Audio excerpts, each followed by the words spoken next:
Hey, welcome back to the Hotel Orloff here in scenic San Antonio, Texas.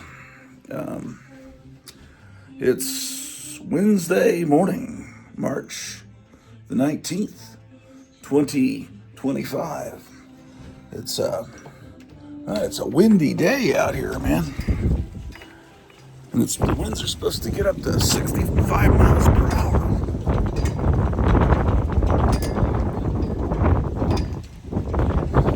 We've got this Tesla designed device that helps power the Hotel Orloff, and it's really spinning. That's how we get most of our power, this device here.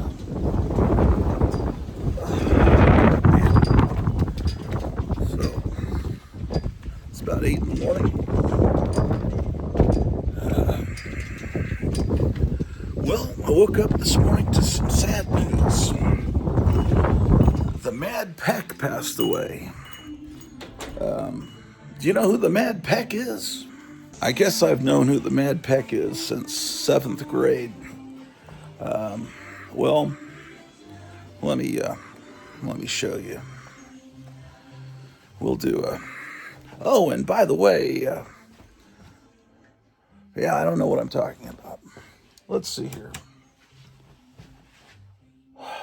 Okay.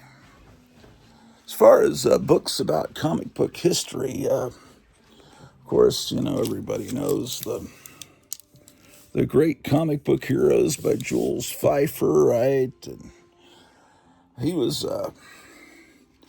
Jules Pfeiffer was, an older guy telling you in the mid-'60s about the history of comics.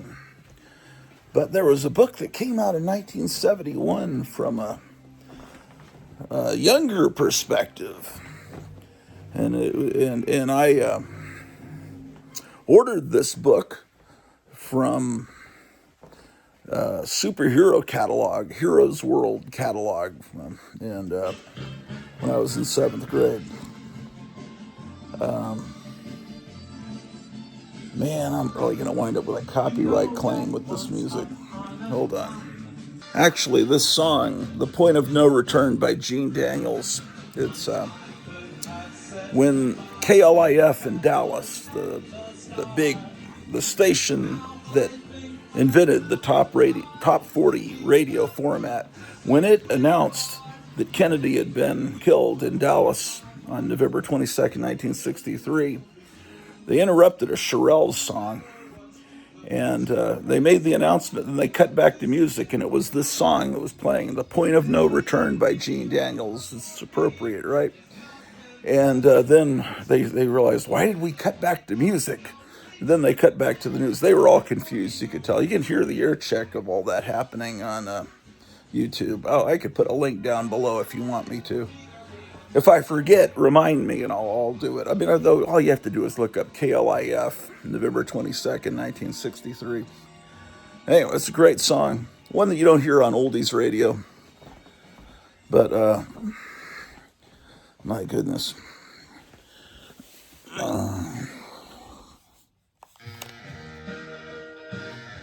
Okay. And I've been spending the morning listening to doo-wop and rock and roll music. Okay, so back to what I was talking about. This was the book that I ordered back in probably early 7th grade. Comics, A History of Comic Books in America. And you've got a cover that, is obviously supposed to... Oh boy, that's kind of loud. Maybe I should turn that down. It's obviously supposed to represent the golden age of comics, but you can tell that that is not really an image from the golden age. It looks more like underground comics, but an underground salute to that time period. And so, here's the deal. It's written by Les Daniels, graphics by Mad Peck Studios. And Mad Peck, let me turn this down.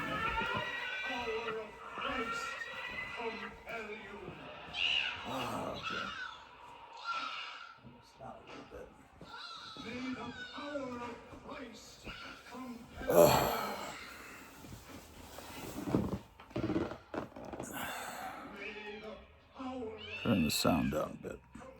Okay, well, anyway, his name was John Peck, and he did the graphic design for this book.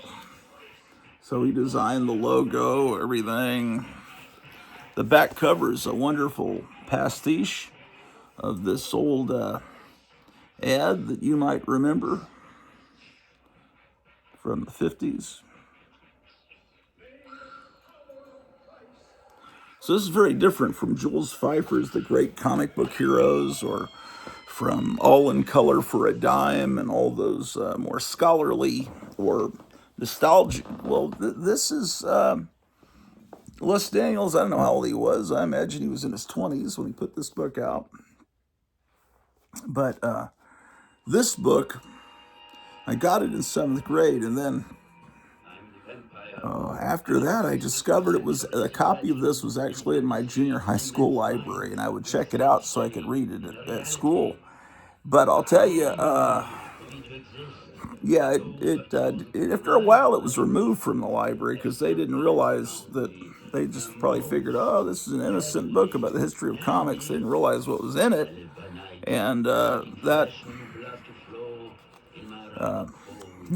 caused them, I guess someone complained and they removed it.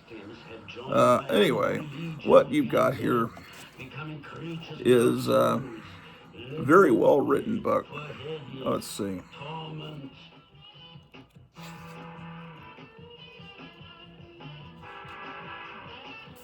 Oh, okay, and then there's an introduction, then the Mad Peck does his little introduction too. Let me read what it says. Well, folks, like the man says above, and it was an introduction from Les Daniels from May 71. Like the man says above, comics are swell. Unfortunately, they are mostly printed on sleazy paper that falls apart in 15 years. Serious comic book collectors protect their comics in plastic bags, but then nobody gets to read them. Consequently, we were moved to compile this tome so that you can have a bunch of comics to look at whenever you want. Not only that, but you get all them swell words by Mr. Daniels, too. Before I forget, I want to thank Jeff and Bill down at Sterling Photo for slaving over their 31-inch Robinson photo mechanical camera. But most of all, I want to thank me mother, who had enough sense to not throw out my comics. Anyway, the whole history of comics is, this is very well written. I really highly recommend this book. Now they have some black and white reprints that are photographed from the comics. This is a Superman story that introduces Superwoman. Here's a Blackhawk story. It's just, black and white. And a Sheena story is in here. And this is how a lot of a crime does not pay story. It's how a lot of they've got a chapter on funny animals, and they reprint some of that. This is how a lot of kids in the 70s found out about this. But of course, here's the big EC chapter. EC had never been in any of those books before. They were all about the Golden Age. And some people consider the early 50s to be part of the Golden Age. Traditionally, the Golden Age, people had it go right up to the Silver Age, when it started in 57 with the debut of the New Flash. But really, the EC movement and all their imitators in the early 50s, and all the crime comics and the lurid stuff of the early 50s just doesn't feel like the Golden Age. It's a different thing. And I've heard people call it the Atomic Age. It seems like I've heard people call it the Uranium Age. Maybe I dreamed that. I don't know. But I just know it's a different time period. There's another age in between golden and silver, in my opinion. But anyway, the EC Revolution, very well written article about it. And this is how a lot of people first learned about EC. About the same time this book came out, there were some EC reprints that were put out. Very well done comic books by, East Coast Comics. They were printed by some guys that were barely out of their teens. But they were sold next to the underground comics and head shops. So they were kind of, they weren't out where the average person saw them. Anyway, little shows how the McCarthy hearings were spoofed in Mad. So some Basil Wolverton art. And it shows, and he reprints some EC stories. War, and Mad. Then he has the Comics Code controversy. Well, right now what I'm doing is I'm going through Les Daniels' book, but the look of this book was done by this guy, the Mad Peck. He's the guy that basically put together the look of the book. This is one of the great illustrations. That's actually from Trump, not Donald Trump, but a magazine called Trump that, Harvey Kurtzman, look at that Wally Wood art. Harvey Kurtzman split away from Mad, the argument with Hugh Hefner, and went to Hugh Hefner, and he financed this magazine Trump that was on Slick Page. It didn't last long. It didn't. But it was great. And he also did a magazine called Humbug. There's his parody of Frankenstein. So it's all about Harvey Kurtzman, okay. Oh, this is chapter 6, the new comic books. It even goes into the, Wonder Warthog. This is, what he's doing is he's showing that there was EC and then Mad. When Mad came along in the early 50s, Harvey Kurtzman was the genius behind Mad. And when he left Mad, he took a lot of the artists that worked for him. Will Elder was his buddy since childhood in school. And they, he tried to form other magazines. One was called Help in the 60s, put out by Warren. And he got a lot of, that's where he started publishing these guys that would later be the underground comics movement, like Gilbert Shelton, Wonder Warthog. He was the first to publish him. And I think he published Crumb in one of the issues of Help. Okay, then, I see what he's doing. I haven't read this book in so long. Then he also shows the Warren creepy and eerie, those magazines were, and he shows that those were a revival of EC. 10 years later, EC kind of comes back with a lot of the original artists, and just the writing wasn't quite up to par with EC and creepy and eerie. Oh, he reprints this great Wally Wood story. I don't remember if this was in Creepy, Eerie, or Vampirella. I think it was in Creepy or Eerie. Yeah, he reprints a story from Blazing Combat,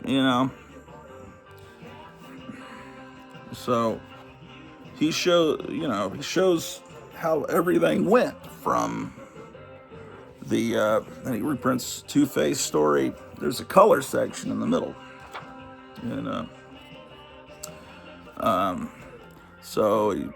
Carl Barks, this guy, Les Daniels, has written a lot of other books. He's written a book on the history of Marvel and one on DC over the years.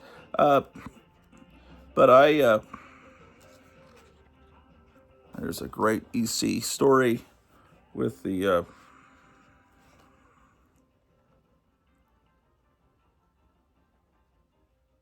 this is the origin of the old witch.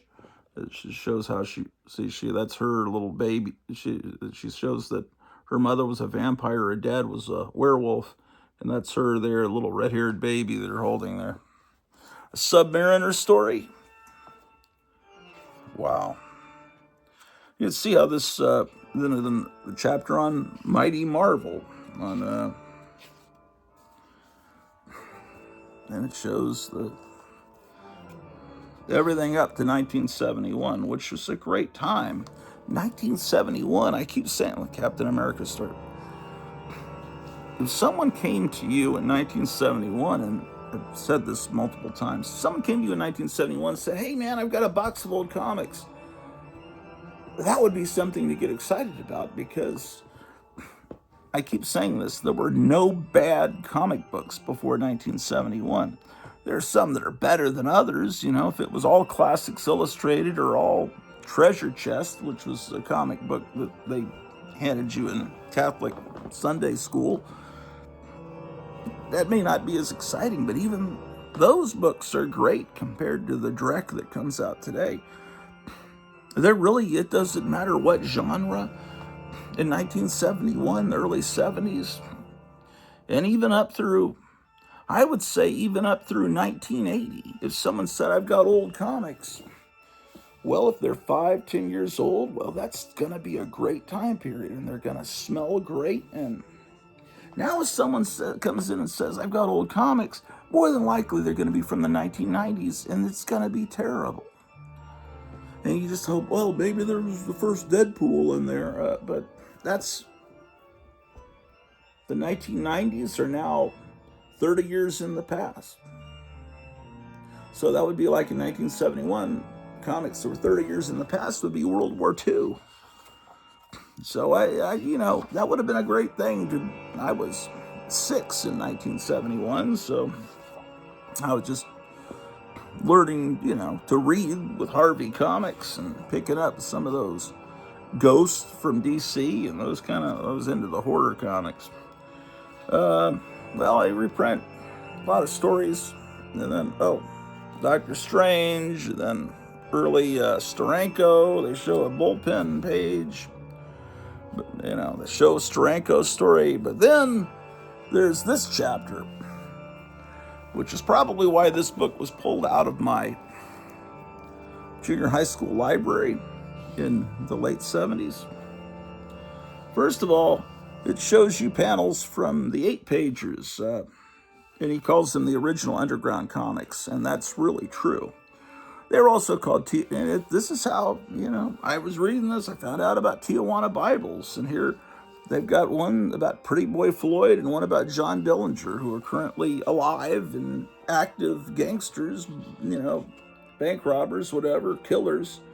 And they made these little dirty comics about them. They were very much like the Jack Chick tracks, little small, except those are religious and these are dirty comics. And they would make them about Popeye and Donald Duck and Superman and Flash Gordon and Barney Google and whatever popular comic strips or celebrities. They make them about Mae West and Clark Gable. And I'd have to reread this. I'm still not exactly sure how they were distributed. I think they were sold under the counter, maybe in cigar stores, or they came out in the 30s. And they were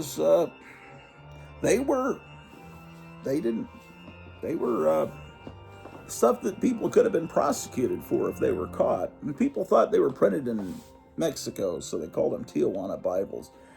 Who really knows? But anyway, when Harvey Kurtzman started Mad in the early 50s, he's basically doing the same thing they were doing, except a PG version of these that were far worse.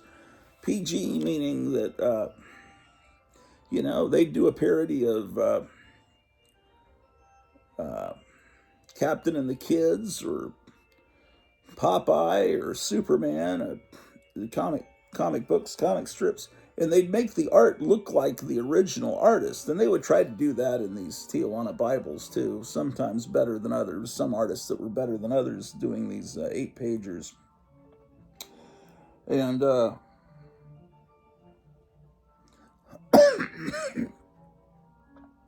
characters in the Mad comics were kind of like Harpo Marx chasing girls around and, their tongues hanging out, but it wasn't as extreme as these books.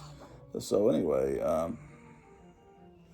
so it's about underground comics. There's, gets into Robert Crumb and shows Mr. Natural. There's if you look at this, you realize this is really not appropriate for a school library. Shows Trash Man.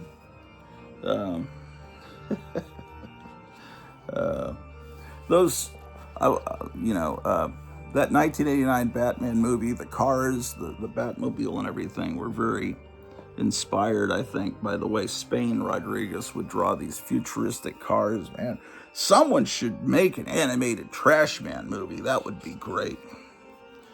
But it's shows you all the...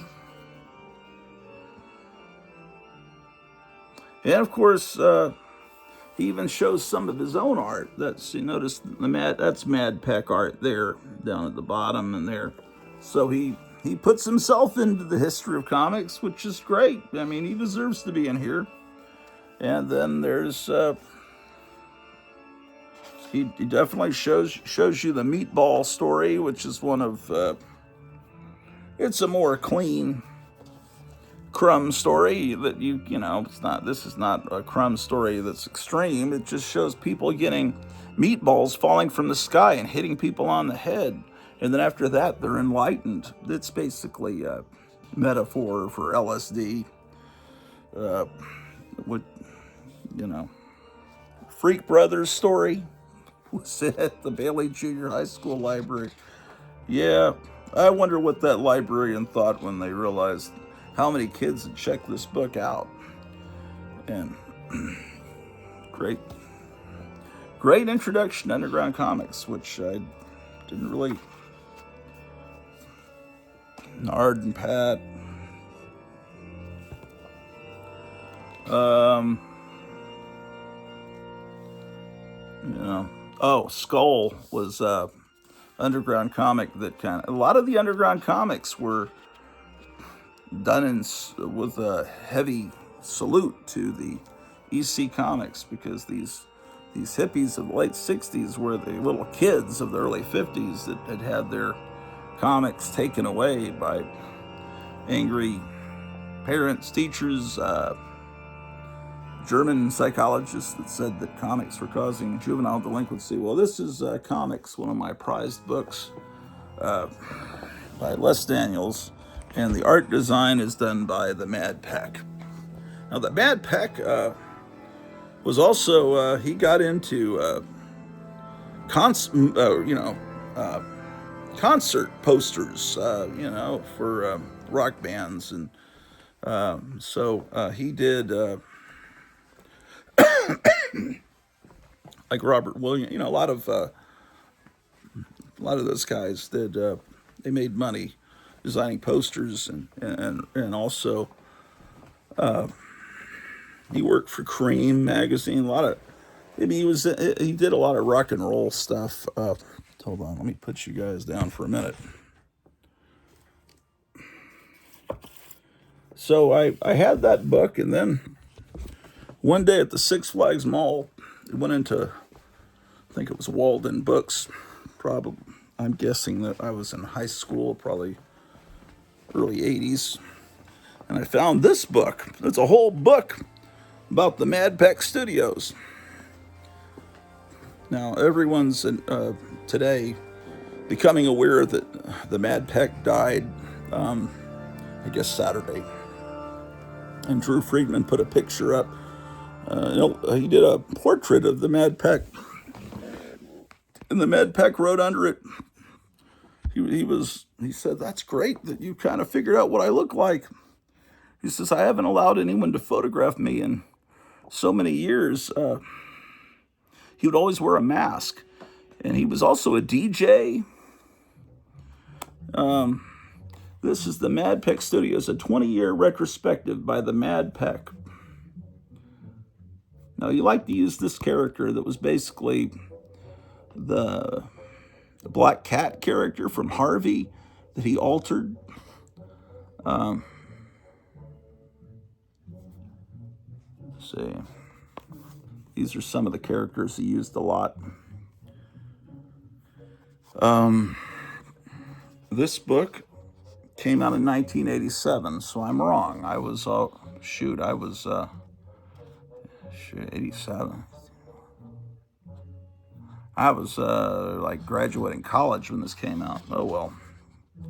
Yeah, 1987. So about 10 years later, after I got that comics, history of comics in America, I uncover this. And it shows, he starts by doing these ads for people in these little free newspapers or hippie newspapers, ads for rolling papers or, you know, that's how he started. People would hire him, and he would do these nostalgic looking ads. You know,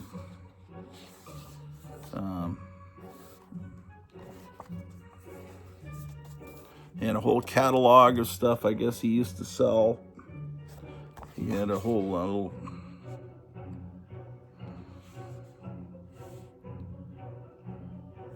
And he'd have these weird pastiches with Plastic Man and the Untouchables, and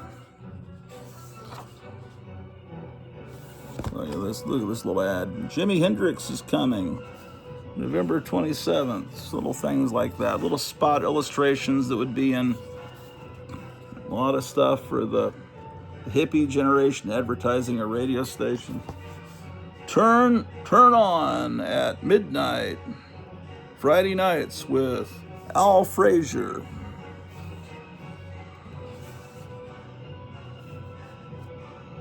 Then he did this regular feature, I guess, in underground newspapers, The Burn of the Week.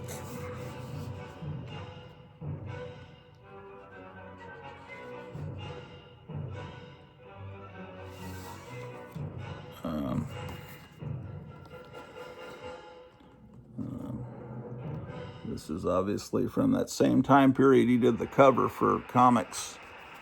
He likes the art on the front of the old airplanes. I used to work with a guy that was retired Air Force, and he was proud that he was the guy that caused all this artwork to go away. He just thought it was wrong.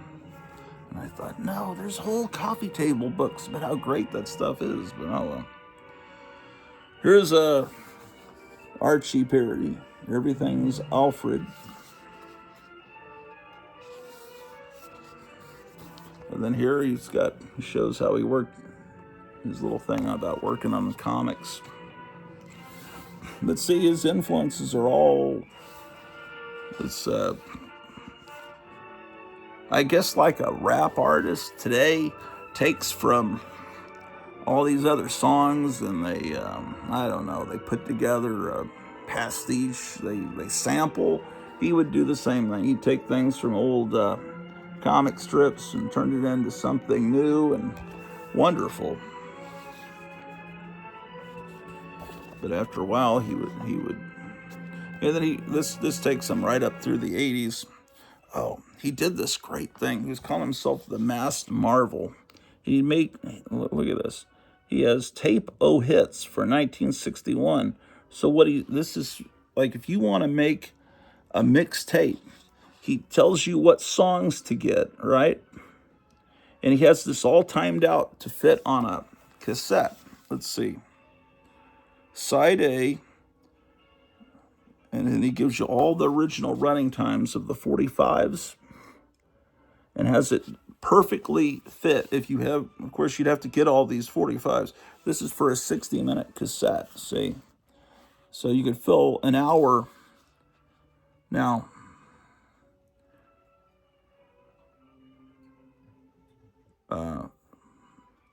these call some tape recipes. It's like a recipe for cooking, something. This is a recipe if you're a music lover to put together a tape. Now you wouldn't have to do that. You could just make. People don't do that anymore. They've got their computers and their iPod. They don't have iPods anymore, but whatever it is, they do. So this one looks like it's a bubblegum rock one. He's got like on side B, Sheila. He has 2 minutes, Hanky Panky, 2 minutes, 59 seconds, Sweet Pea, Simon Says, Money, Money, Yummy, Yummy, Yummy. You could actually do this very easily now with YouTube. All these songs would be on YouTube, and you could just follow his recipe. Here's one for Tapo hits from 1955. Yeah. I would recommend that you get this book and the comics one. I imagine you can get these books cheaply. I've always liked this guy. I honestly, I'm actually friends with him on Facebook. But as far as what he's been doing the last few decades, I guess I don't. I think he's been doing more, or maybe DJing. I don't know. I'm gonna have to look into it more. It was shocking this morning to see he passed away. But he's into all the stuff. Look at this. She's wearing a shirt of the Ghoul. And as we get in more into the, he moves with the times as it gets more into,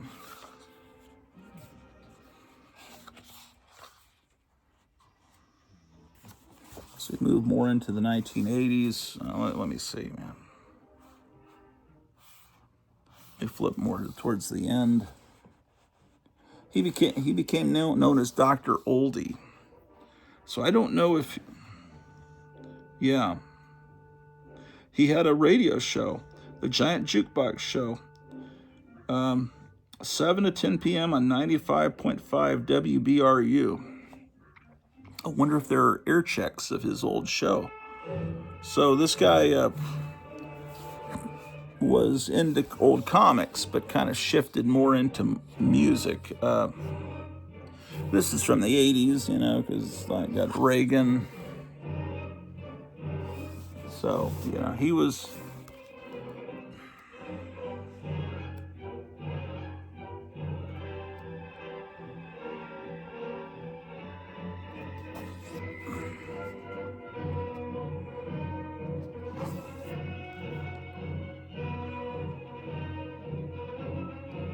Okay. So, are these people for real? Comic book semi-star of the late 40s, the masked Marvel was reincarnated as the first female rock and roll critic of the 60s. In the 70s, she combined the roles, becoming a super critic. And this is Dr. Oldie, preeminent rock historian and dean of the University of Medical Perversity, was a disc jockey for 8 years before making the transition to a cartoon character.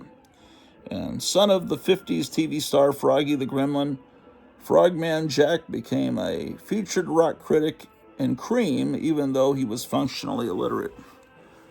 And Cream was a really good rock and roll magazine in the 80s, I guess also the 70s, right? Robert A. Hull is a trustee of the Lester Bangs Library. I.C. Lots, power rock journalist and editor, is now a corporate ghostwriter. Tanya Hart's hard rock FM DJ and equestrian expert, thinks in Latin. Okay, Lester Bangs is another guy to look into. Get books by Lester Bangs, because Lester Bangs, well, he passed away years ago. Lester Bangs was a rock critic that was aware of the good music. He was, these people that really understand the way I think and the music I listen to. Mad Peck got it. He's very much into the music I like and into the comics I like. And anyway, he's no longer with us, but thought I'd do a little tribute to the Mad Peck. I don't know much more except I'll reread this book.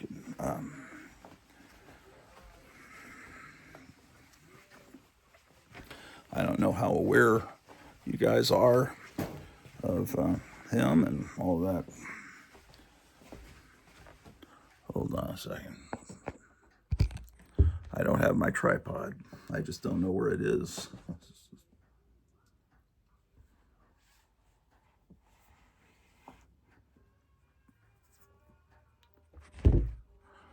Oh, he was also really into these Nagas. I was looking at his Facebook. He was trying to rehome a couple of them. They were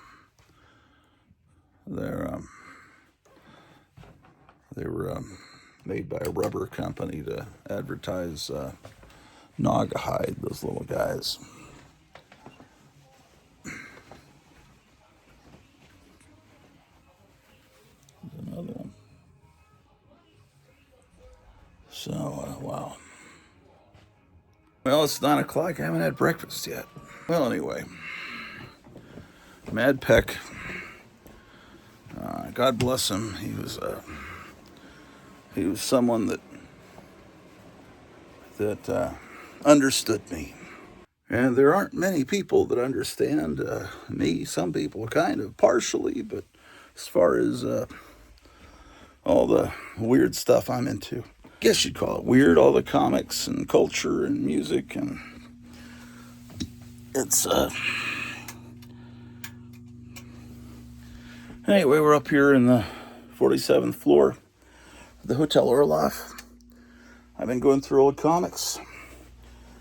Yesterday, I was looking at some Superman and Jimmy Olsen books from the Bronze Age. And lots of music. A girl like you before surrender. Okay, so anyway. A teeny weeny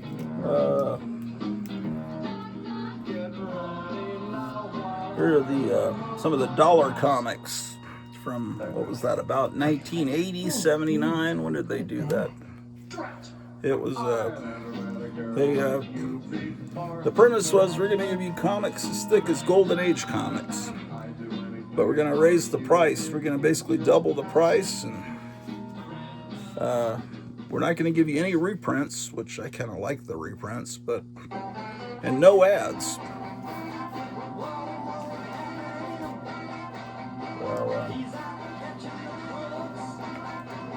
I mean, I like the older stories mixed in with the new stories, and I did like ads, but they were a good deal, but they were a lot of money. $1 was a lot of money then, so that experiment didn't last.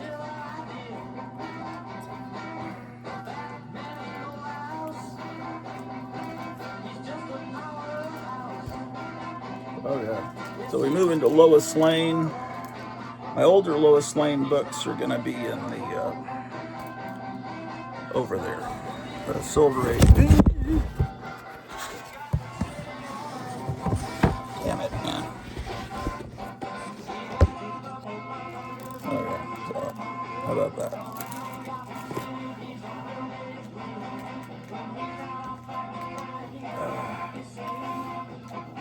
Oh, I've got 2 copies of that issue. How about that?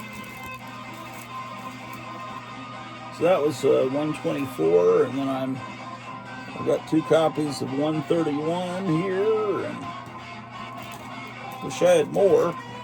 137.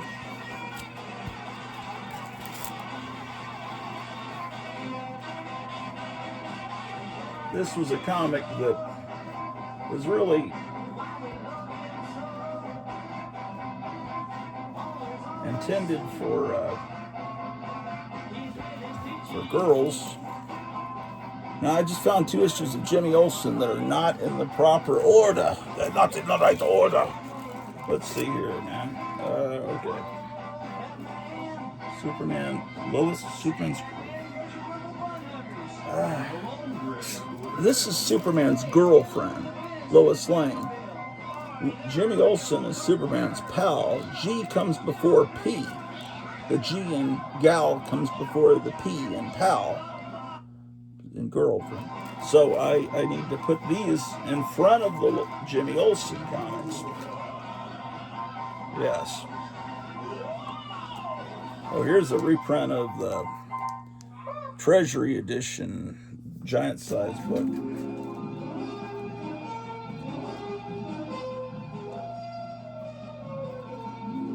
Here's the long-awaited Superman Top Cat team-up.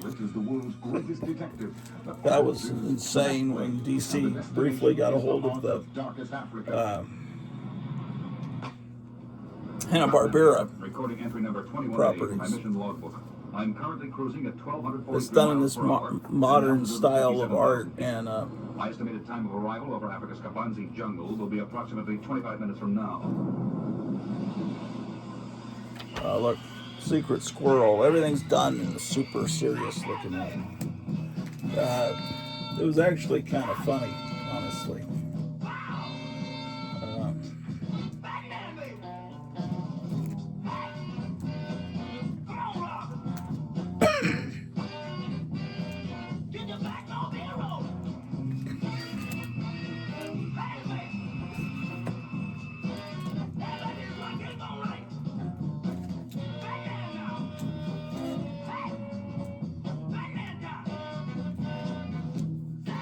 Sometimes I get more recent Superman comics. He's riding a German bomb down.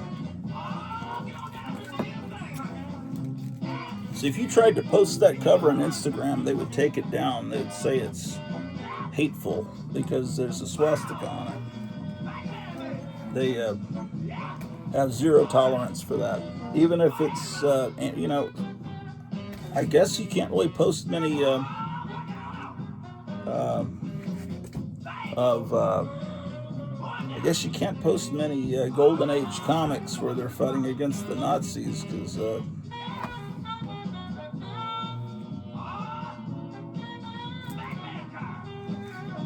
this is some big deal from '96 where he gets married. He got married earlier, but that turned out to be the actual Golden Age Superman that got married. I don't know what they're up to. Here's Superman after a nuclear war. I was looking at all these yesterday, but I didn't really want to pull all of them. Here's Superman becoming John Carter. I got 2 copies of that. I would just buy issues that looked interesting, Oh yeah, this is the big. Oh well, you know all about that.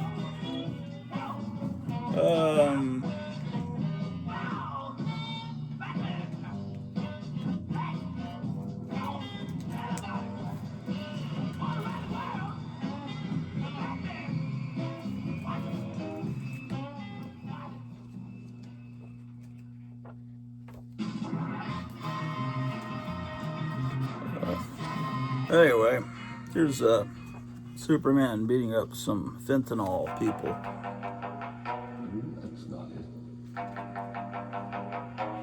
Oh, that would have been these would have been cool, these SSP racers. This is Jimmy Olsen 153. Oh, Bobbin, this Clipper paper really has me perplexed. I mean, it's not our rat files? No, it isn't.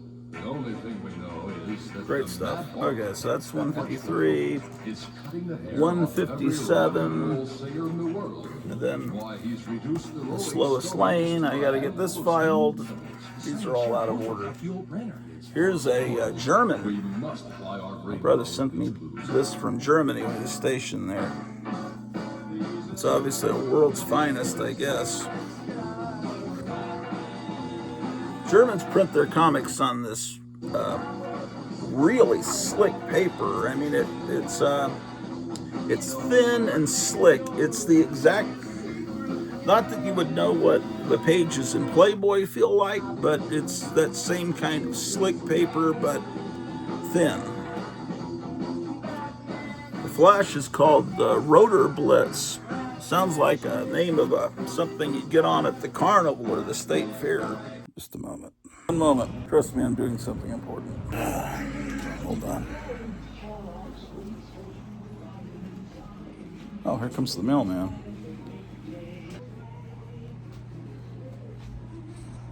What could be in the mail?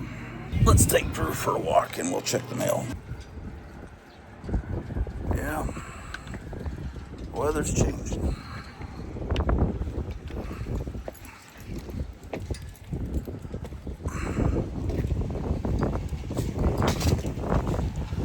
I guess I should have put a coat on. My goodness, let's see what the mailman brought. I'm not expecting anything.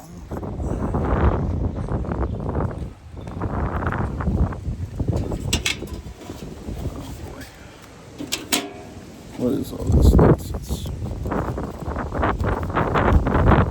Okay, nothing of tremendous consequence. Okay, come on, Drew.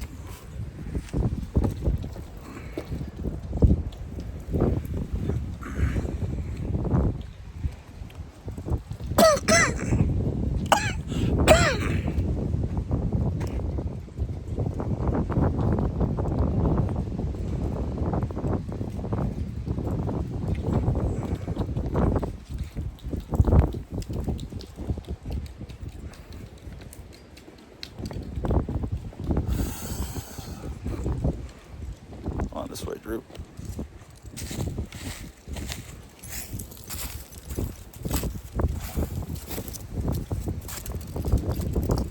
She wants to go right back in. She is not liking the cold.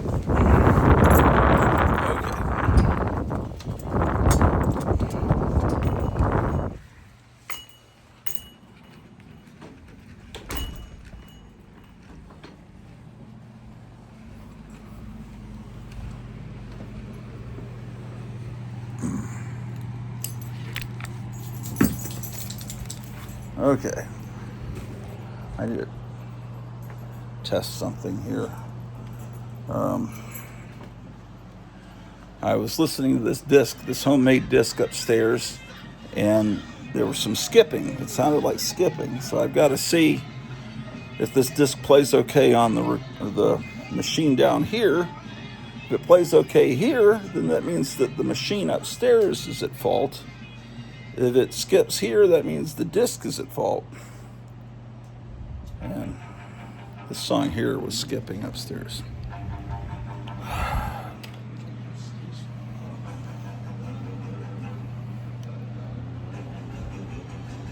Oh, this clipper paper really has me.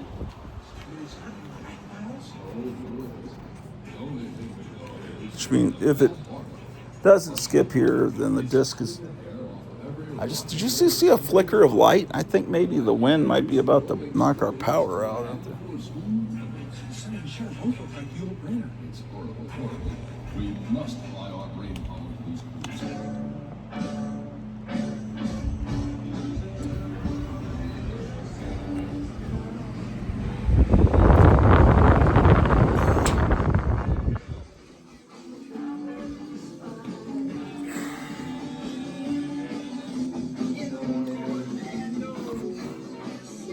Yeah, the lights are flickering, man. For 100%. They had a warning, a wind warning that said there's a chance your power will be knocked out because of the wind.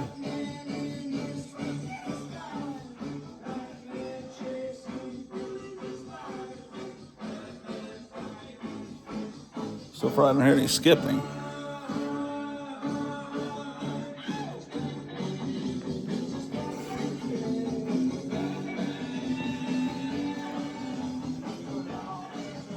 Garage rock about Batman from 1966.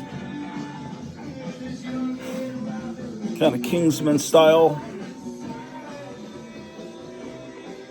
You know, the Kingsman from Louie Louie, and they also did a song about the Jolly Green Giant. So they call it frat rock. Not hearing any skipping. That just means that DVD player upstairs, CD player, whatever. Yeah, DVD player maybe on its last legs. This is.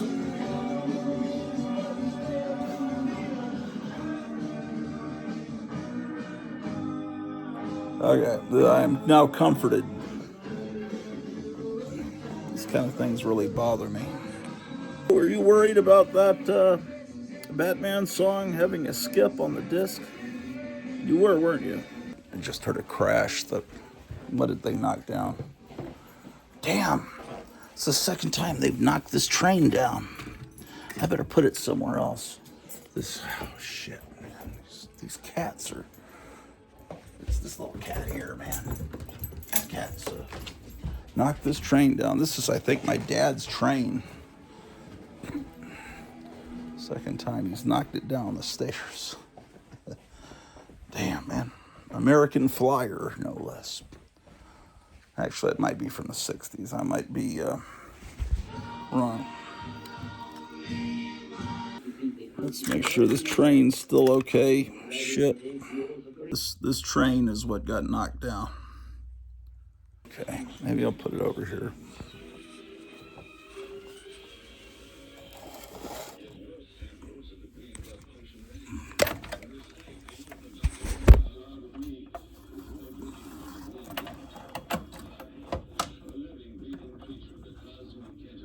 Hey,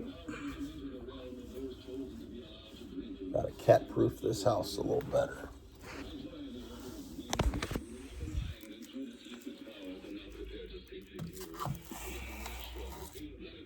Oh, look what I found for like $1 at the supermarket a block from me. Oh, this isn't actually what I was going to show you. This is different. I found this there too. I thought this was the Batmobile. I guess I took that upstairs.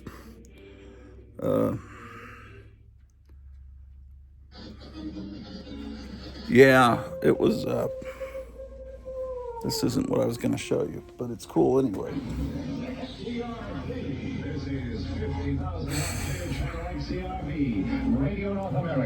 I guess I took the Batmobile upstairs.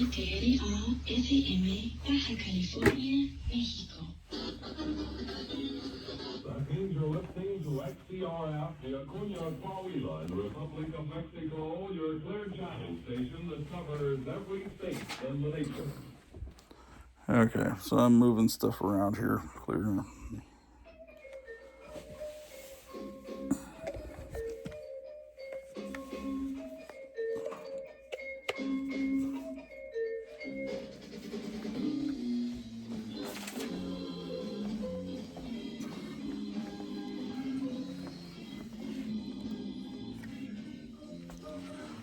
I found this in a closet. I guess like 10 years ago I must have bought this as a present for Cleo. It's a look at her legs are completely. It's it's kind of horrifying. It's Karen Carpenter, Auschwitz kind of. She's supposed to be.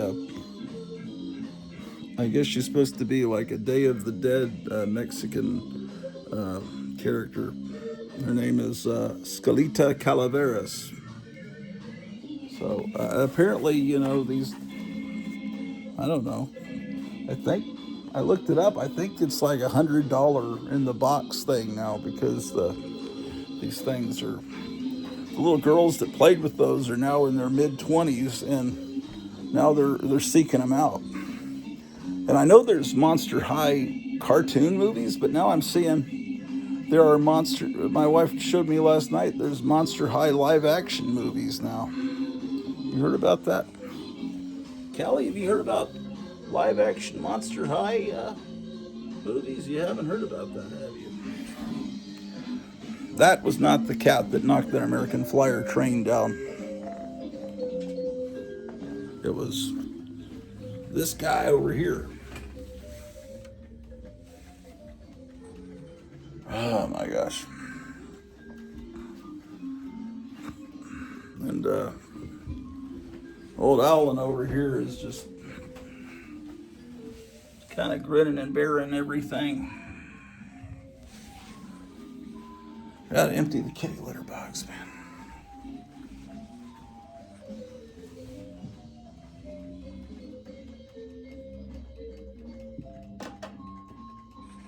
Okay, man.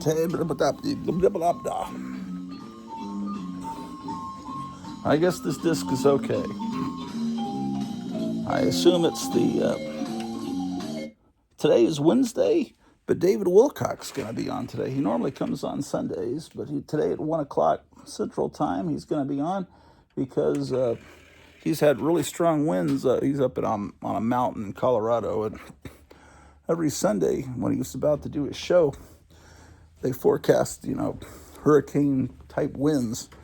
So he thinks it's secretly a plot to keep him from airing his show on Sundays because it just seems like they always seem to happen right as.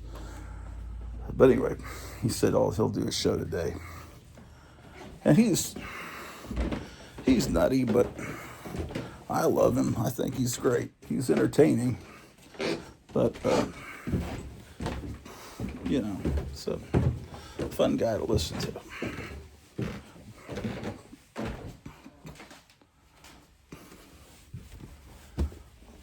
Okay.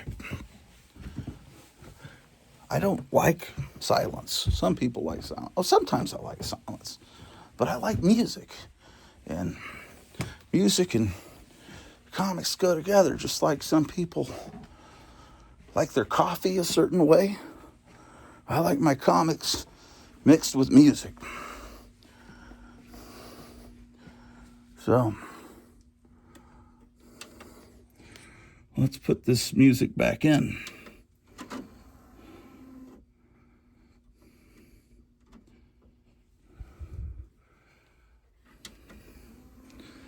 Oh, man.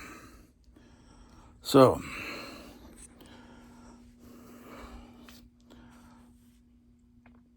my wife isn't working today, so we'll be able to spend time together. So she's still asleep.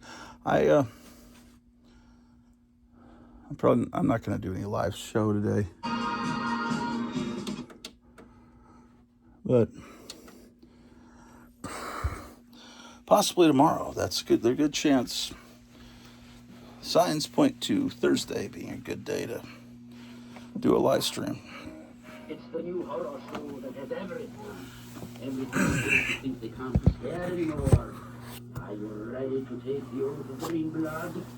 If you are, see Mad Doctor of Blood Island. Okay, well, back to the comic books. That's why you Cretans come here, right?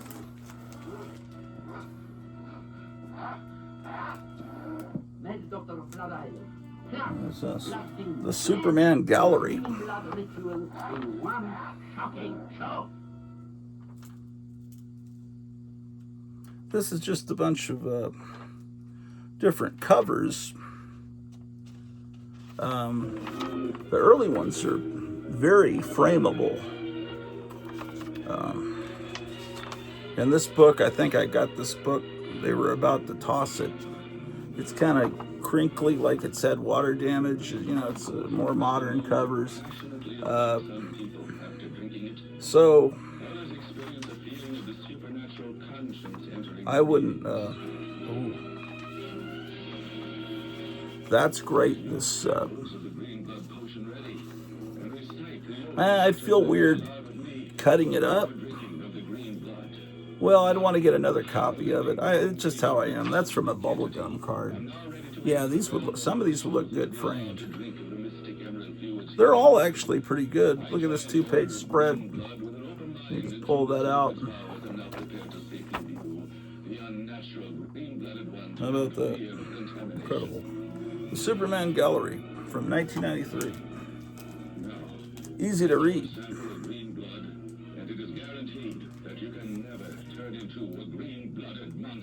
Give it to your friends that never learned to read.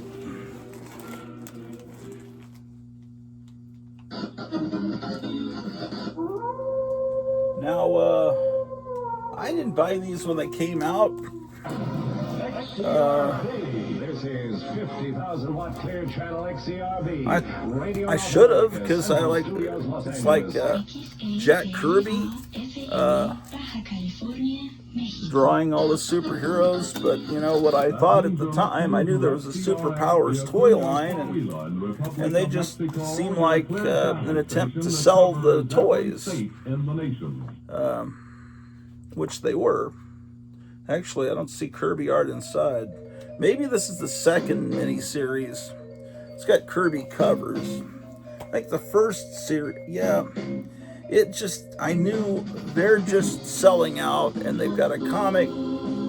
This was basically what Marvel did with Secret Wars, and I knew exactly what they were up to, and I didn't like it. I didn't like them selling out too.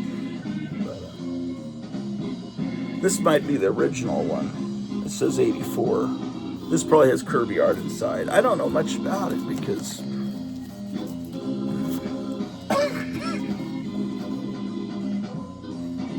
don't know much about that.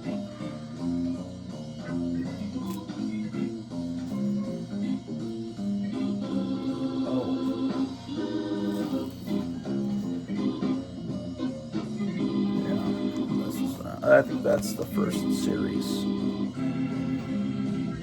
I don't know. I can't figure it out. And it's not really worth me investigating it too much. Even though I love Kirby's art. This is a more interesting book to me. Super Team Family, #1. Because reprints of classic Silver Age. I think it's probably all Silver Age. I don't know if they reprint Golden Age in these books or not. Looks like it's all Silver Age. Flash. Story by Gardner Fox. Art by Carmine Infantino. Someone the other day was saying, I don't like Carmine Infantino. I hear a lot of people say they don't like the 60s Flash. I loved it. I don't know. It's just, I guess it's like, but then I don't like coffee. And most people like coffee. So, you know, everybody's got different tastes. I guess I'll forgive you for disagreeing with me. Here's another copy of Super Team Family. It's got a crease. I wouldn't say that's a subscription fold. Not on the second issue. No one was subscribed to this. It's just some kid that folded it to take it to school. Yeah, this one's in shitty shape. The other one's in better shape.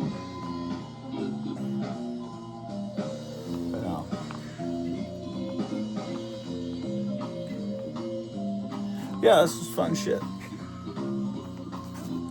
Pardon my language. It's fun stuff, man. This one sold once in England, 20 pence. They know how to read in England. Actually, we've got people in England watching. You know that? Super Team Family number 3. Oh, here's another copy that's not bagged and boarded. They're reprints, but they're not. Ooh. I can immediately tell that's Wally Wood art.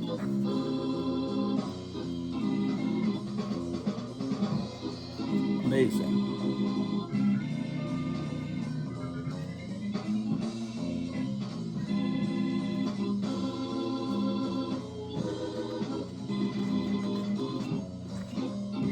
Do they even credit the artist? Oh. It's Steve Skeets, great writer. Rick Estrada and Wally Wood, artist. Jerry Conway, editor. I never was sure if it was Gary or Jerry. It's Gerry. Okay, well, so someone else did the pencils and Wally Wood did the inks, I guess. Look at this panel. Get the gorilla. Of course, Wally Wood, man, drawing Hawkman and the Flash, fantastic. Now, issue 4, they've got a Golden Age reprint. Fantastic. Was that the whole run of this comic? That music might be a little loud. Possible.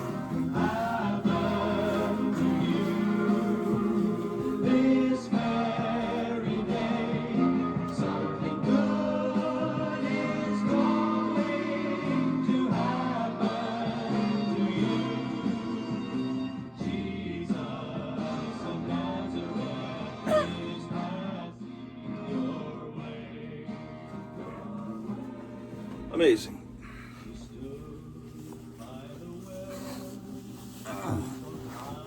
How about that? Let's see. Is there more Super Team? Yeah, there is more. Oh yeah, this comic went on for a while. Issue 5. I've got to have the whole run. If not, I've got to immediately see if Kevin at Gotham City Comics in Mesa, Arizona, or Scott at Last Frontier Comics, who are my comic book dealers. Oh, they're beginning adaptation of Tarzan the Untamed here. Damn. I'm getting hungry. Something good is about to happen to me. Scrambled eggs. Number 6. Ooh. Golden Age Captain Marvel. That's neat. Marvel family. I wish that there was more reprints of Captain Marvel of that time period. Or as the Cretans of today call him, Shazam. It's a long story on that. Ooh. This is a great story. I think I have the original comic of that. Number 7. This has got a Doom Patrol story and a Teen Titans story in it. Such a great comic. These comics that reprinted the old stories in the 70s were just great. Challengers of the Unknown, reprinted in Super Team Family number 8.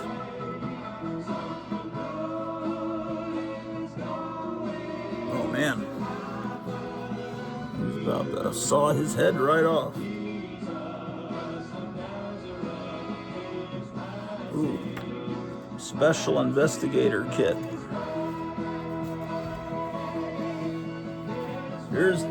Oh shit.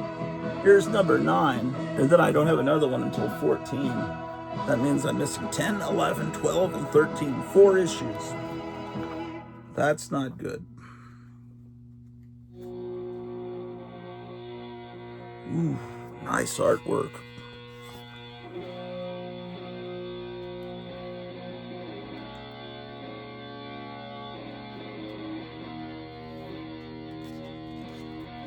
Ooh, this will get me a copyright claim. It didn't used to, but it does now.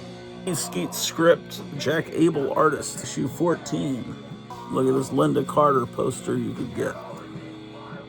Supervillain Classics, Galactus, good cover, purple background. Supervillain Team Up, number 1. Number 2. Another copy of number 2 that's not bagged and boarded. Oh man. Amazing stuff. Look at that guy. Class of 75.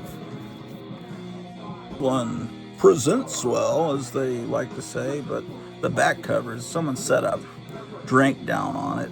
That sucks. But I've got 2 copies. I saw this at the HEB in San Antonio, Texas when I was in 4th grade. I couldn't believe it. I never got it.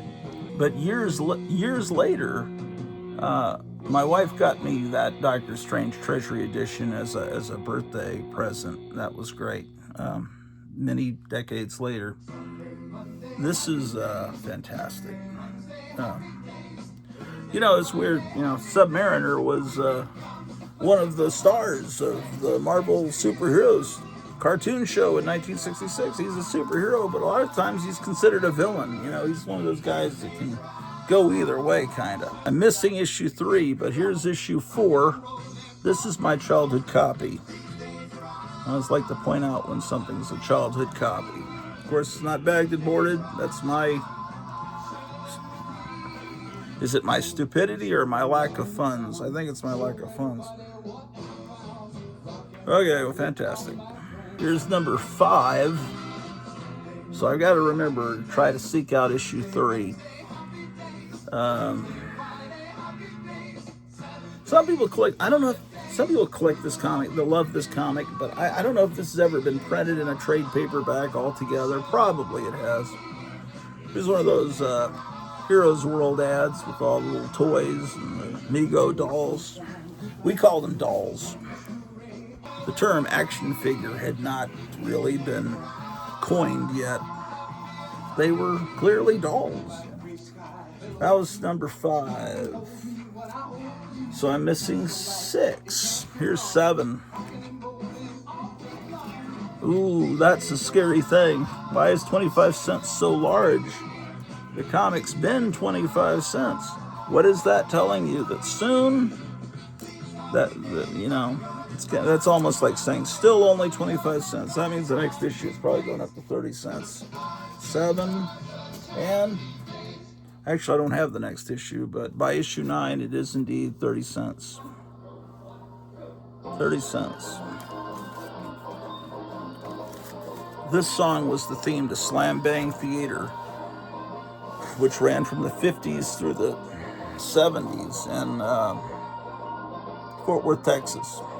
And the host was a guy named Icky Twerp. His real name was Bill Camfield. He was a kiddie show host, and he ran Three Stooges and all kinds of comedies and great stuff. And I'm missing 10. Here's 11. Some of these were sent to me by Charlton66. He helped me fill in some of the holes, but there's still more holes. Here's issue 11, kind of a beat up copy.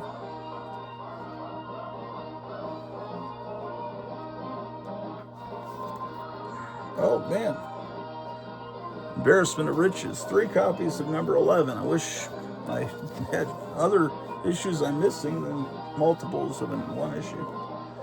Issue 12.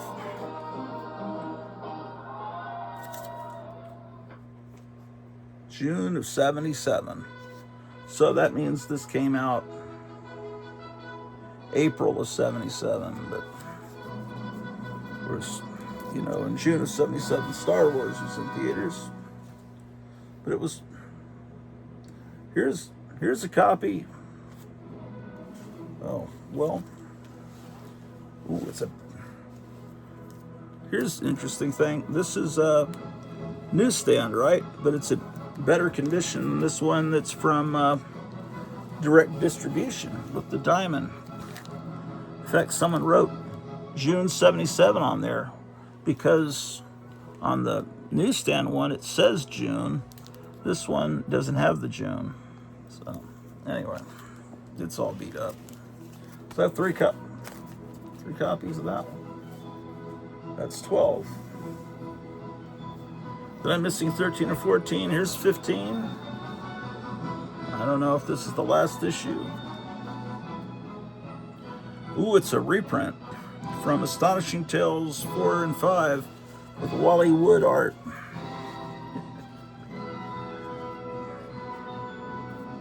Wally Wood got shit from Stan Lee, but man, Stan Lee would have been wise to keep Wally Wood around. It's just Wally Wood didn't like the Marvel process of you come up with the story and I'll say I came up with the story and I'll write the dialogue. But you know, even though I'm making fun of that, the dialogue was very important, and without Stan Lee's dialogue, it never would have made it. It never would have been successful. Okay, so that's super. Oh, there's more supervillain team up. How long did this thing go? Prisoners of Skull Island.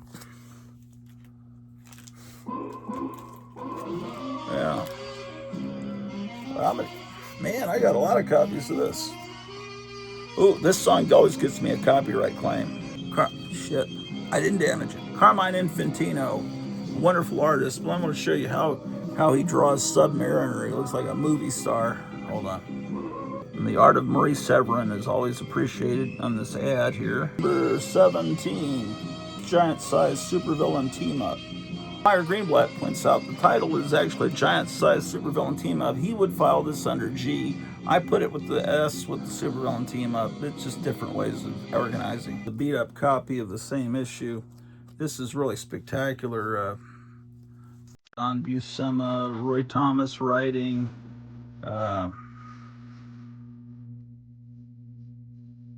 This is a reprint here.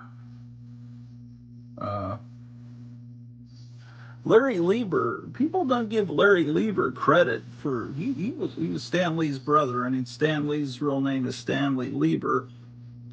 But they reprint some good stuff in here. Look at that artwork. Look at that. What's going on here? This must be, yeah, Larry Lieber was good. Fantastic, amazing, incredible.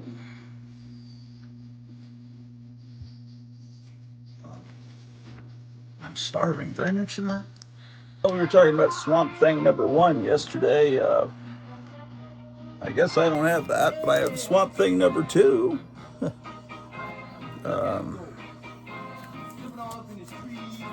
Swamp Thing #3. wish I had a Swamp Thing #1. What do they cost now? Swamp Thing #4, I apparently do not have. Here's #5 and another copy of #5. Here's #6 and another copy of 6. Looks like I'm missing 7. There are lots of reprints of these early issues. I've got all those. #8. #9. Some reason I was thinking this is the cover on Swamp Thing #1. Man, so what was on the cover of Swamp Thing #1? I thought that was the cover of Swamp Thing #1. What do I know?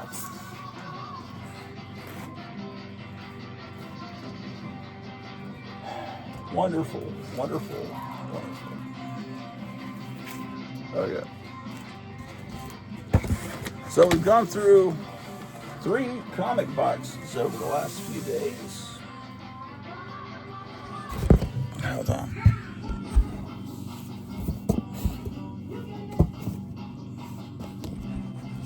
Okay, so Spider-Man, Superman. Okay, hold on.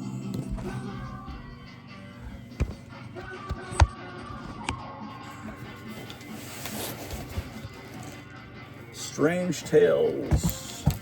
We looked at all this. Oh, Submariner. There's a Submariner. I've got a file in here. Submariner #70. I must have gotten this somewhat recently. It's got the value stamp. And now partly what I'm doing is filing books as I'm going through these. Watch me already have #70, 67, 69, and I already have 70. See, that's the problem.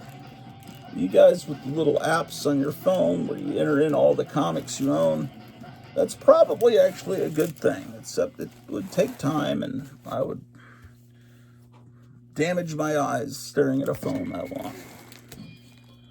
So.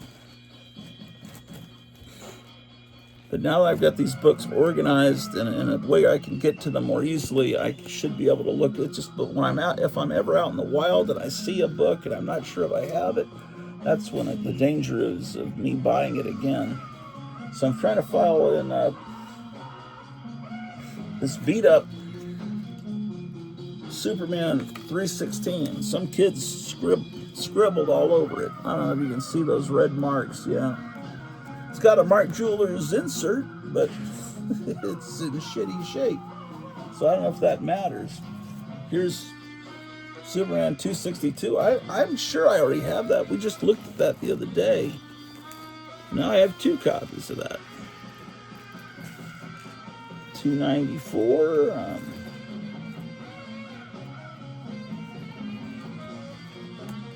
Gosh darn it. Dag nabbit. 285. 284. 284. Okay, no, I don't have 262. And this one's 316. Would that even be in this box? That's 280. 282. 270.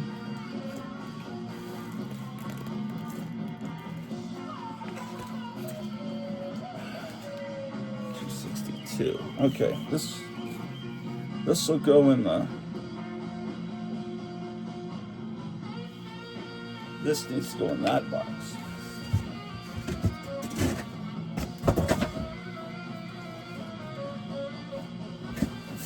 Lord Almighty. 302. 317. Oh, good. I've got a perfectly good copy of 316.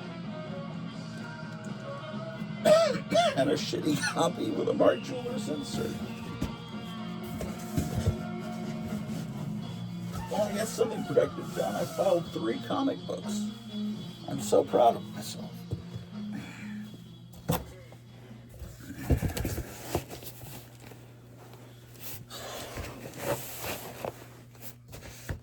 this is Spider-Man.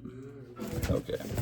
We're going to look at some earlier Bronze Age Spider-Man. No, we aren't. Well, at some point in the next few episodes, we will.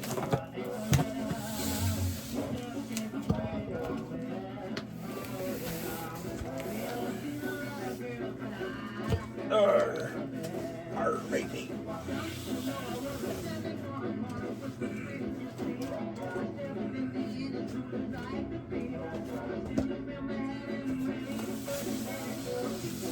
Let's see what's in this box. A thumbtack. That's what's nice. Oh no, it's good. Well, yeah. Oh yes. I should pretend I'm excited. Okay.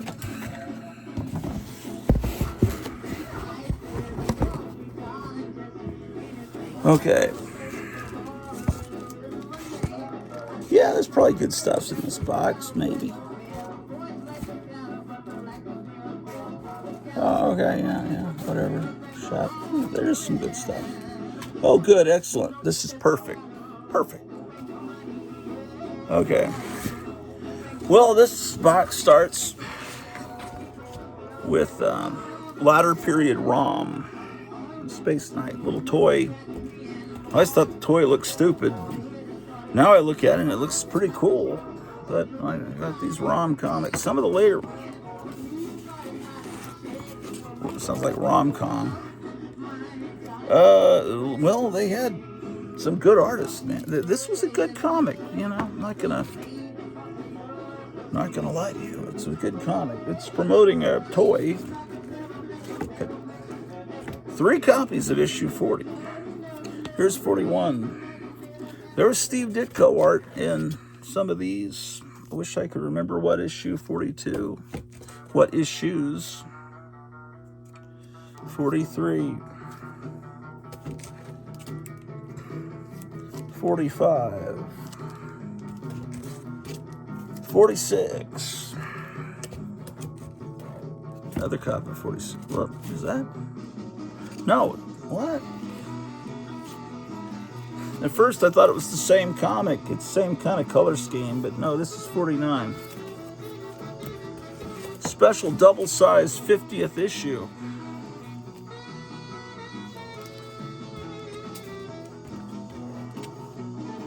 $51. $52. I have almost a complete. Well, I have a lot of these, but not any. I'm missing a lot. 55 and 56, and I think people thought these would never be reprinted because Marvel didn't really own ROM. It was owned by Mattel, and I think recently they were reprinted in one of those giant, ridiculous omnibus books that weigh like 90 pounds. Here's 57. Another copy, 57. 58.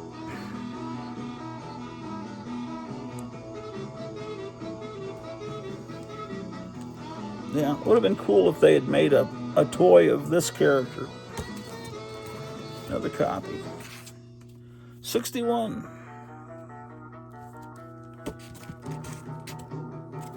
62.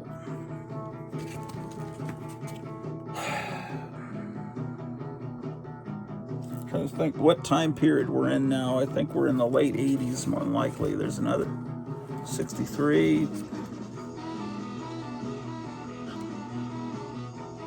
84. 64. We're in 1984.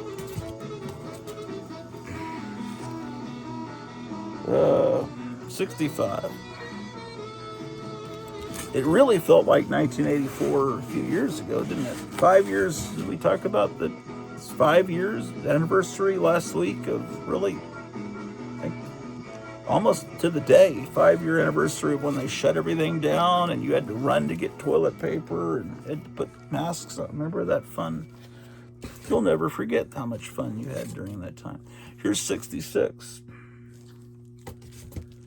This comic went for a while. 67.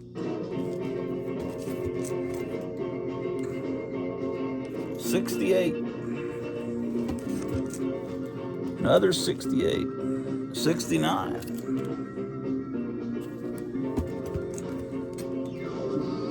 Another 69. You don't need to see another 69. 7. 71.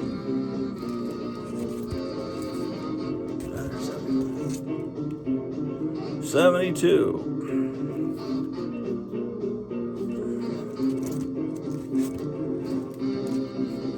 73. 74.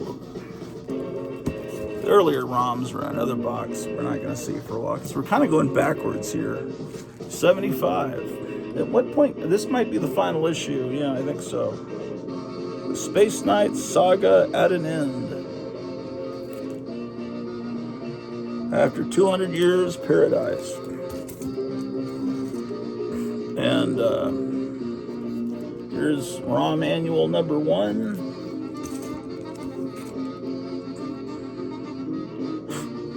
ROM Manual number 2. I'm just laughing at his pose there.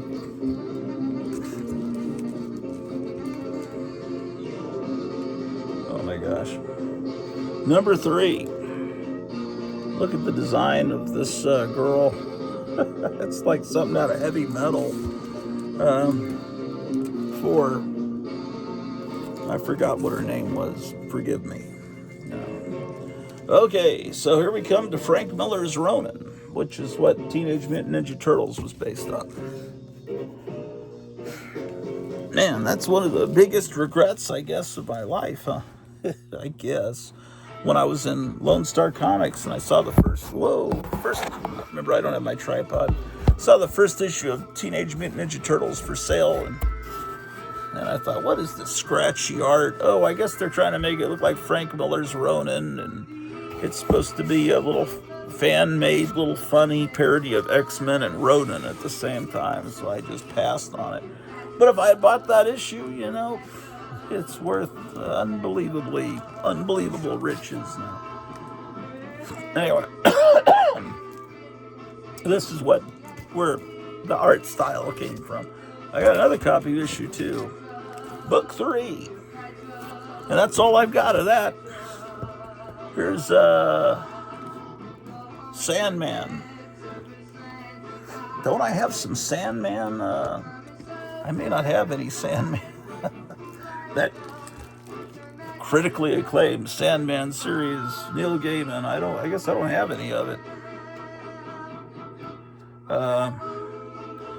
Anyway, I do have a lady, not lady, but the little girl Death. I've got some Death comics. I saw a poster advertising that in the comic store back then, and thought this character looks interesting, so I bought the Death spinoff, but I never got his. Yeah, I understand it's great and everything. I saw that my wife wanted to watch the TV show on Netflix or something, where they changed it a lot and made it more diverse. So I watched through all of that. That was an endurance test. Here's Scarlet number 2. It's like a vampire hunter. Oh my gosh. This was, okay. It's not code approved. This must have been just directly sold only in comic stores. That's why they're getting away with, that cover we just saw. Scarlet. I don't know if anyone cares about this comic now or whatever the heck. Here's another copy of that same issue without a bag and board.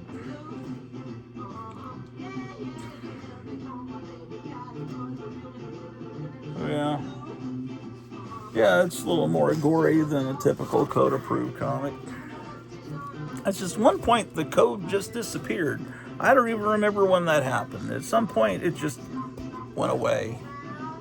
And probably in magazines like the Comics Journal, they made a point to note its passing, but I don't know when it happened.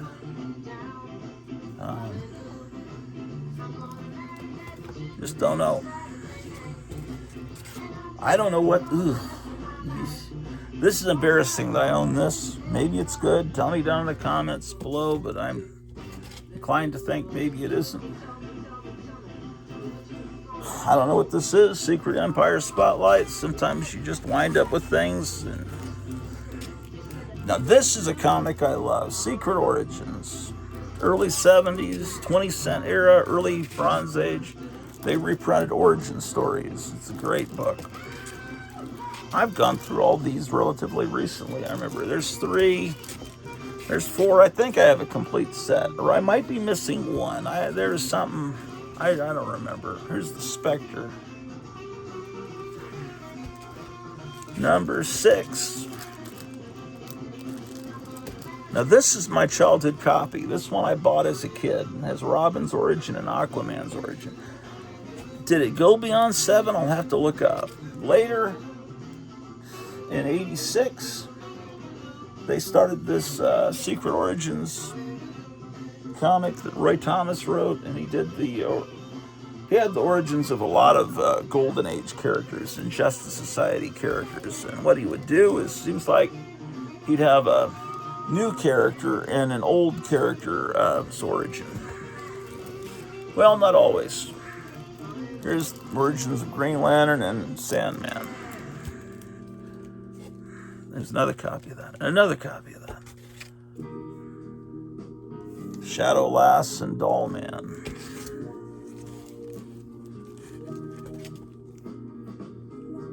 Flash, Star Spangled Kid crossed out. He's now Skyman. Yeah, this is Roy Thomas. Gave him a chance to, what's not all, this one isn't.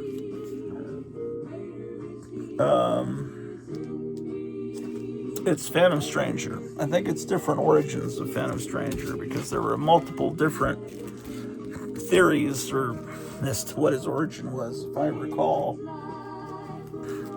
Research and verify, because what I give, the information I give you, don't take it as gospel, because a lot of this is memories from decades ago, and I may be telling you completely false information. That's issue 11, Hawkman and Power Girl. 12.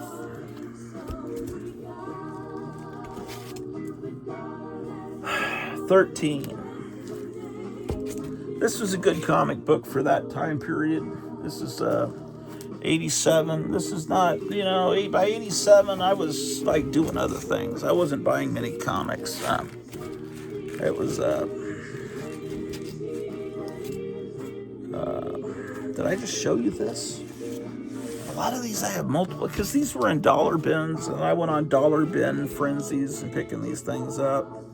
Here's Our Man and Warlord. Adam Strange and Dr. Occult. Gotham City just sent me a picture. I don't know what that is. I'll have to look in a minute. I can't. I'm record on my phone. Here's number 18. Cutting off the top of my head. 19. Uncle Sam and the Guardian. Batgirl and the Golden Age Dr. Midnight. This is interesting. Jonah Hex and the Black Condor. Here's the Manhunters. Oh, he sent me another picture. What is he sending me? Here's the Floronic Man and Guardians of the Universe. I don't know who the Floronic Man is, to be honest with you. Dr. Fate and the Blue Devil. Another picture he sent me. It's an embarrassment of riches. Here's Legion of Superheroes and the Atom. Here, I've got a bunch of copies of that issue. Here's one that's not bagged. Look at this model kit. These kids, some kids, I guess, were still making model kits in 88, or weren't everybody just playing video games by that point? Yeah, this is pretty good, perfectly acceptable. Black Lightning and Miss America.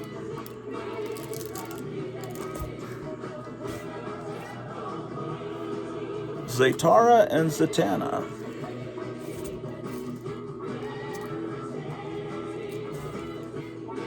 Midnight and Nightshade. Midnight looks almost identical to the Spirit, as you can see. Or is that night? Yeah, Midnight. Yeah. Power of the Atom.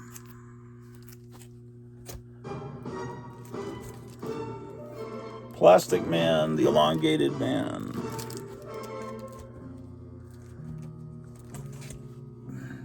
Secret Origin of the Justice Society of America.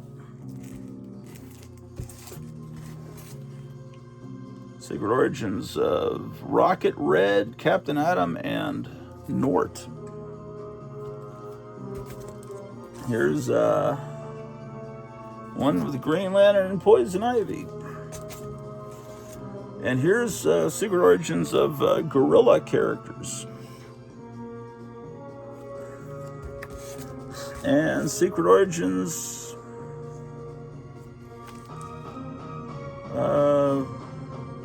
what are they doing, man? 6 all-new stories. They're taking down the DC logo or something in the Comics Code. And rearranging things. That's interesting. This reprint of well, it's not a reprint. It's a Doom Patrol origin. Hold on. It's like Trump is just announcing he just finished a phone call with President. That's all I can. Probably was Zelensky, because he was supposed to talk with Zelensky today. So maybe he's going to solve that problem over there. This one is right about the time the movie came out in 1989, the Batman movie. I remember this great cover. Oh, man. Another copy of that. Teen Titans.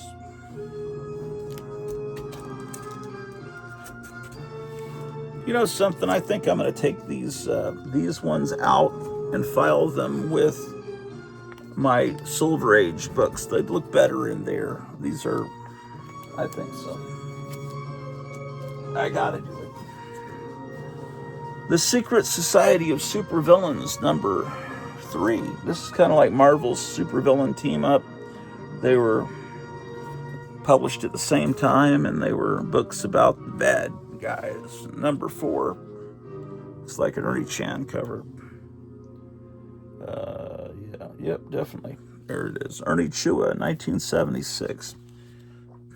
He went by Ernie Chua. I think they got his name wrong at immigration, and then he later changed it to the proper name, Ernie Chan. So you'll see his signature both ways. But he was all over DC covers in the mid to late 70s. He was so great. And then he would do a lot of Conan the Barbarian stuff later. He was so good. Yeah, here's another cover by him. You can immediately spot his covers. They're just so dynamic. 1976.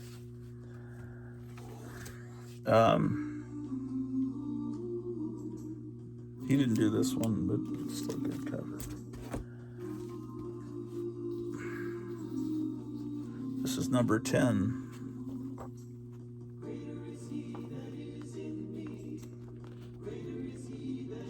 Just great stuff, man. Dick Ayers pencil, Jack Abel ink's great. Artists that don't get enough credit.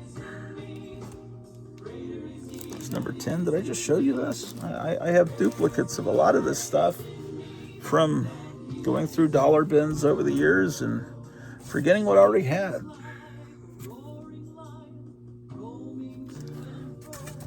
Look at this. This is some toy line that I was,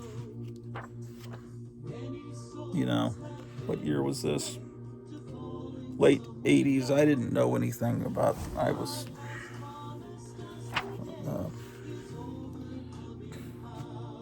did I tell the story? I told this, I don't remember what I tell on the show and what I say to Meyer and Kevin, because we talk a lot off the show on the phone.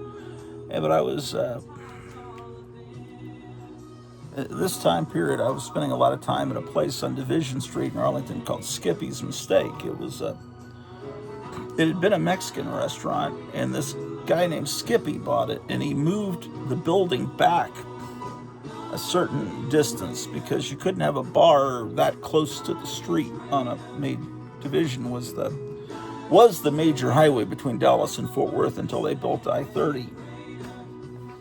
Anyway, he inherited some money and always wanted to have a bar, so he got this building, and he called it Skippy's Mistake because everyone said, that's a mistake, Skippy. You shouldn't. He had been a big Eagle Scout and had ridden his bike all over the world, but he, had long hair. He was a hippie. And he opened this. It had a great jukebox. It had a volleyball, everything in the back. And I was looking at this Facebook site about growing up in Arlington, Texas, where I was living, going to college, and I saw everyone said, did you know that blah blah blah, the bouncer at Skippy's Mistake in the mid '80s became the Undertaker a couple of years later of World Wrestling Federation. And I didn't know that. Yeah, I was around that guy all the time. I didn't know he became the Undertaker. That's kind of interesting. Anyway, this is a direct distribution. I don't think this was sold on newsstands because there's no comics code, and also the paper's very bright and the printing's very good. But anyway, it's a toy comic, but it's just a very pretty looking comic. I love this artwork, and it's the only one I have. I think I bought it just because the cover was neat. And this was in the 50-cent bin. See there, the Lone Star Comics stamp. That means it was from their 50-cent bin, maybe quarter bin. Steve Geiger pencils. Rick, who inked it? Oh man, they got 1, 2, 3, 4, 5, 6 different inkers listed. Joe Del Vito, Mike Esposito, Steve Geiger, Mark McKenna, Pat Redding, Keith Williams. That makes me think they were in a rush to get this comic out, and they farmed out pages to a bunch of guys. I don't know, it's weird. Sectars, Warriors of Symbion. But I don't know anything about this toy line. I remember it existing. Okay, Sergeant Fury, Bronze Age. I consider the Bronze Age when this strip started to go across the top, and they became 20 cents. This is clearly a reprint from mid-60s, or maybe late Kennedy era Sergeant Fury. This was a tricky comic in the, X-Men went to all reprints there for a few years, but Sergeant Fury, I thought it was all reprints, but they would have a reprint every other issue, and then they would have new stories, but it was almost indistinguishable from the 60s stories because they had the same artist and everything, and the artist styles hadn't changed that much in 6-7 years. So okay, so I have 93, 100, 111. I love Sergeant Fury. 112.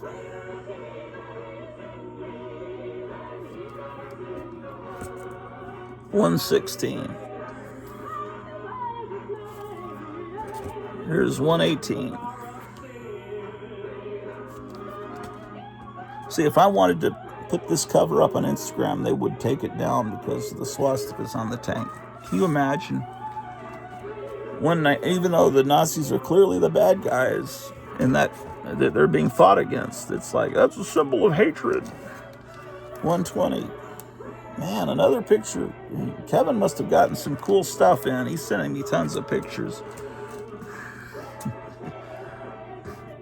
Here's 135. Did we just see that cover? Yeah. Yeah, they're reprinting it again, man. It's so good. It's back for a third time. 135. We're up already to the 30-cent era. We're already in the bicentennial. 135. Hold on. This is also a 60s reprint. 142. I mean, the original 60s ones are affordable, but when you're in 6th grade, 35 cents is even more affordable. 145. 35 cents. We're up into 77 by now. 1977. 147.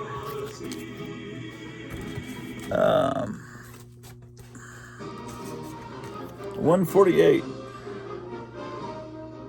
This is weird because I always thought this piece of music that's playing right now would be a great theme song if they made a Sergeant Fury movie, because my dad had a record because he was in the Airborne. He had this, and I remember hearing this song, "We Have a Rendezvous with Destiny." I always thought, if they ever made a Sergeant Fury movie, that should be the theme song. And here I'm showing you these books and it just pops on.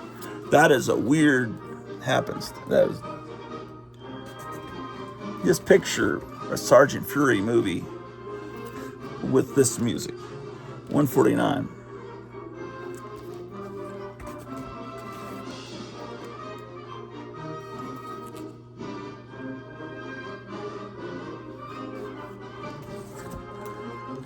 That's it. Well, they're gonna start singing here in a minute. Then that's when it'll really come to you.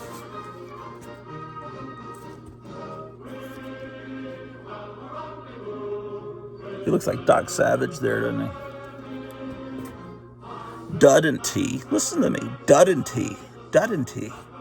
Duddenty. What's wrong with me?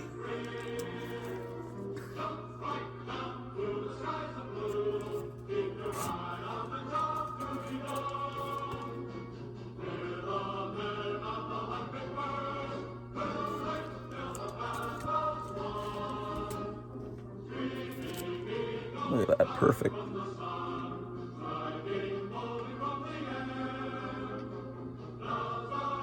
Let me make the Marvel Cinematic Universe. Give it to me, Disney. I'll do it right.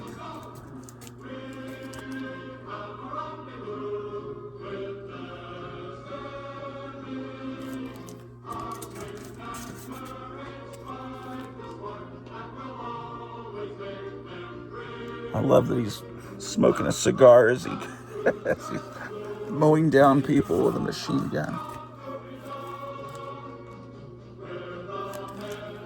Anyway, we'll move on.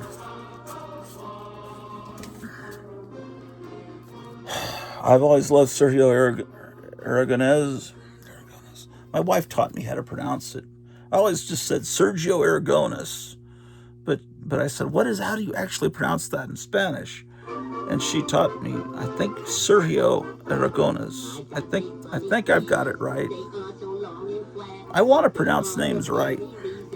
The only one I bristle at is adding Windsor to Barry Smith. I just always thought that was pretentious, but I'll stop being a bastard and say Barry Windsor Smith. Here's Grant Morrison, Seven Soldiers of Victory. Okay, now we're moving into Shade the Changing Man, which that was. There's another copy. This is from about the time. This has got to be my childhood copy. That's from about the time of Star Wars, 77.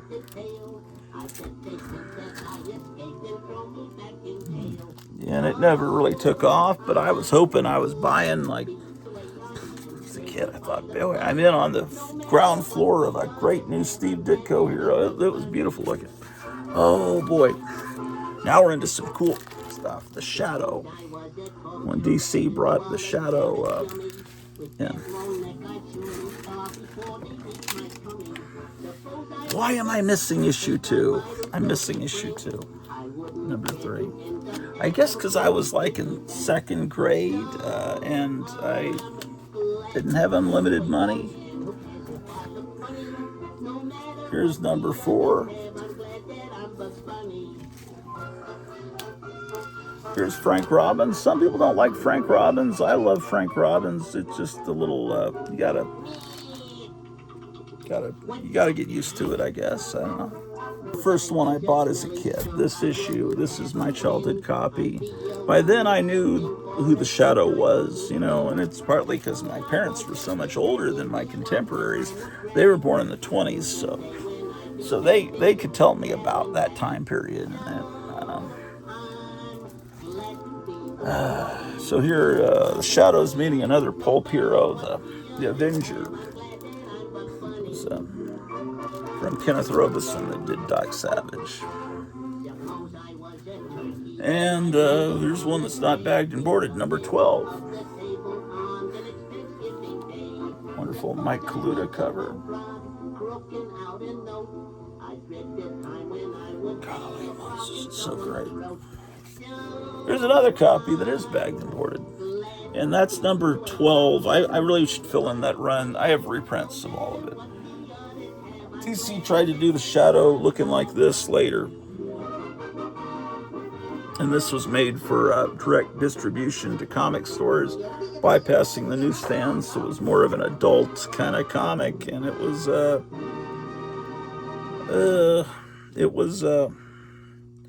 not set in that time period. It was set in a modern time period where they have TVs and stuff.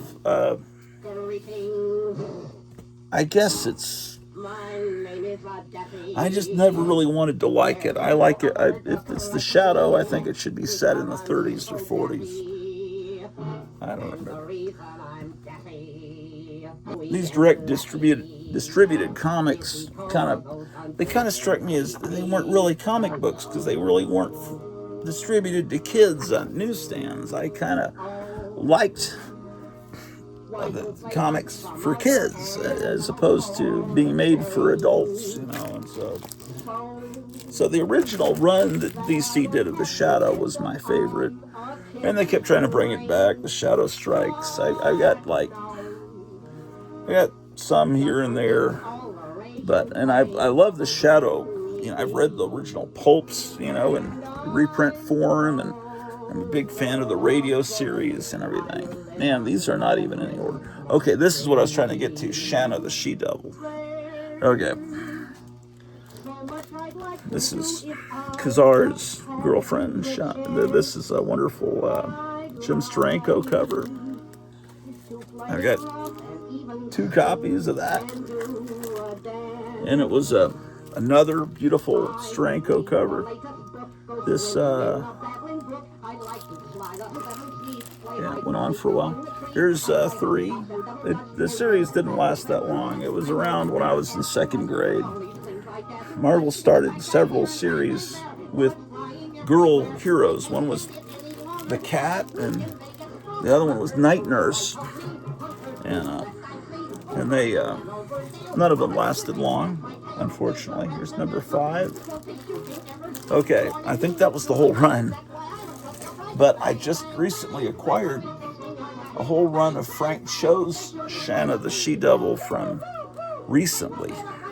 So I'm going to put those in after it. Here's number 1. Number 2, I got these from Kevin at Gotham City Comics. 3. I'm eager to see what pictures he's been sending me. Here's 3. And then I got this one from him, and then he got a whole set of them, and I got another one, and he says this one's in better shape. And he's right, this one's got some stress, and this one doesn't. Okay. 5, Frank Cho is a good artist as far as pinup kind of art. Here's 6. I'm surprised this isn't a more sought-after series, because people like his art. What is this? Oh, here's a Spider-Man. I've got a file. Okay, all right, so here we have Shazam number 1 in pretty good shape, but honestly, tons of collectors bought this in multiple copies and kept it in perfect shape because they thought it was going to be a big collectible. The return of, and honestly, this, I think in this condition, this is like $100 book, but try to sell it for that. But anyway, Shazam came back. Captain Marvel came back to DC, who had run Captain Marvel out of business. And here's another copy of the same issue with some Bug Chew. Isn't that nice? Bug Chew. I try to eschew Bug Chew. Is that Does that even make sense? Anyway, and as soon as this came back, it was a TV show on Saturday morning on Filmation. Filmation did. The guys at Filmation, you could tell, were kids during the golden age, and they were older, and because they brought all kinds of stuff to Saturday morning TV: Flash Gordon, Captain Marvel, Tarzan, the Lone Ranger, oh shoot, everything that they grew up with, they wanted to bring back, and they thought they could sell it to this new generation of kids. And sometimes they could. The Shazam show was pretty popular. These comics, I don't know how well they sold. Now they just call this character Shazam, but here it says, with one magic word, Shazam, the original Captain Marvel. So they're saying he's the original Captain Marvel because Marvel had started their own Captain Marvel in the 60s because the copyright was, I don't know, there was some kind of weird copyright stuff going on. And another company started a Captain Marvel that could split his body into different pieces back in the 60s. So really, now in those new movies that are made, they just call him Shazam, which I don't like. Okay, here's my childhood. This is the first one I bought as a kid. I think by this point the show was on the air, the live action show. It's number 9. I'm pretty sure the live action show was on at this point. Here's 12. If I could get the other ones and fill in the holes, I'd love to. But, am I going to seek them out intentionally on mycomicshop.com? No, but if I found them in the wild, I'd get them. But I'm not going to find anything in the wild. There's no comic store anywhere near me. 15. And that's the end of that box. We went through that box actually pretty quickly, didn't we?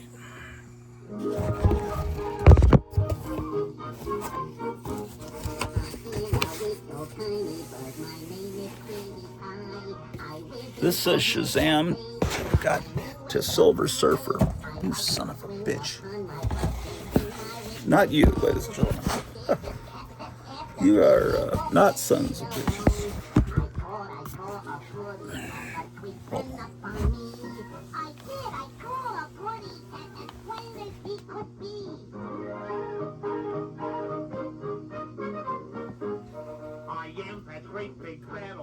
Sylvester is my name. I only have one aim in life, and that is very plain. I want to catch that little bird and eat him right away. Well, there's been no mouse sightings since we got these 2 new little kittens. I think they hit the road, Jack. Or maybe it was just one. Well, there's a lot of... We went through this box recently, didn't we? You don't need to see this shit again. This is She-Hulk number 1. More Shazam. There's She-Hulk. I don't want to go through it. There's I'll just show you the highlights. I don't like this. Sherlock Holmes. I like this comic. Only have 1 copy. Maybe they only put out 1 issue. Shogun Warriors. Showcase was pretty good when they brought Showcase back. They brought the Doom Patrol back. There's some good stuff in here. Power Girl. I'm not showing you everything. Hawkman. If you zoom in, it looks like you're still in the Silver Age. You don't get that. Looks great. This was a war comic. Wait, there were more Hawkman issues. Where are the other Hawkman? Oh. Yeah, here we go. Look at that. Fantastic.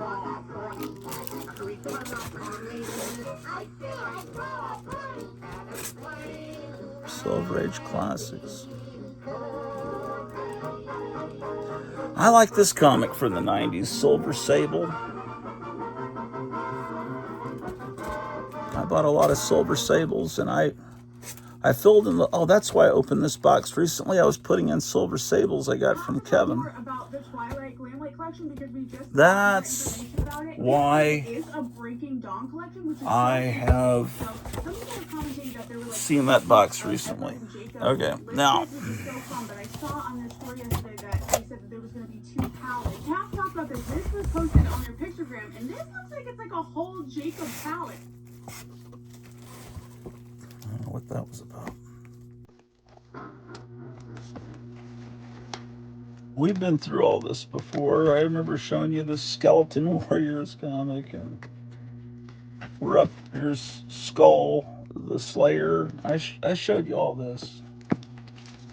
My main goal right now is getting the Amazing Spider-Man 104 in with the Spider-Man books. I need to move around here.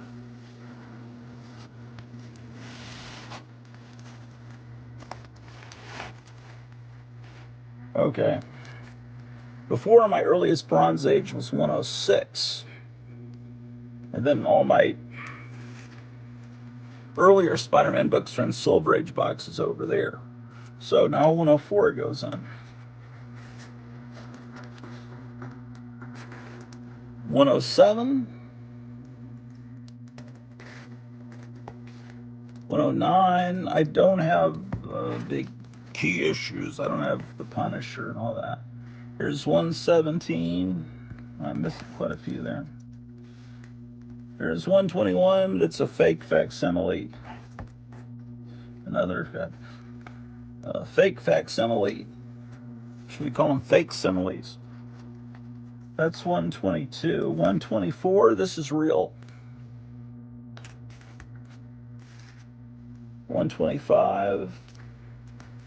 And the first one this one my mother bought me when I was homesick, but that's my first Spider-Man comic I ever owned, other than a Marvel team-up where he fought the Werewolf by Night. That was, I had that one before. It was 128. 129 is fake simile. 131. Another copy of 131. 132. Another 130. Man, another 132. How many one? This is the first one I bought myself. My mother bought me that other one, and then I discovered how great Marvel superheroes were, and then I came back for this one. So from this point on, these are going to be books that I bought off the newsstand. 139, 140, and then I was also buying Marvel Tales and seeing the great 60s stuff. 142. So these are all childhood copies, so these are great. 43. 144, 45. Here's 147. Oh, that was 146. This is 147 here. See, when I look at these, I immediately think of the music of Karen Carpenter, 148, because when I was buying these, that's what I was hearing on the radio, on the way to and the way back from the PX. Here's 149. 150. I'm getting sick of holding comics up. I really am, man. 151. Okay, here's 152. I have two copies of this. 53. Now I'm missing 154 and 155. I don't know, 156. That might have been when we moved from San Antonio to near Seattle. Maybe oh no, I do have them. They're just out of order. There's 154. Okay. Things get out of order. 153, 154. In fact, I have two copies of 154. But I am missing 155.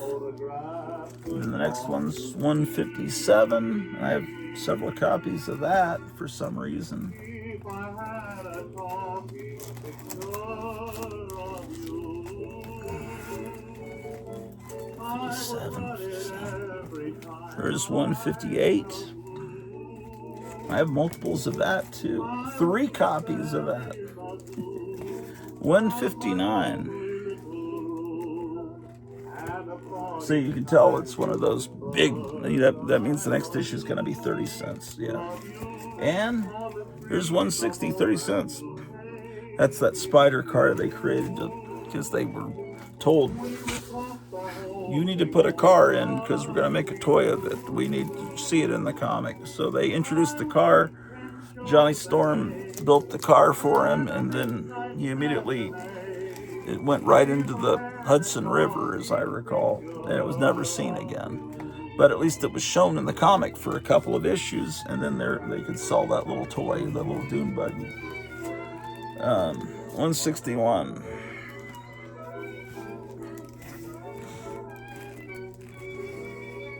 Several copies of 161.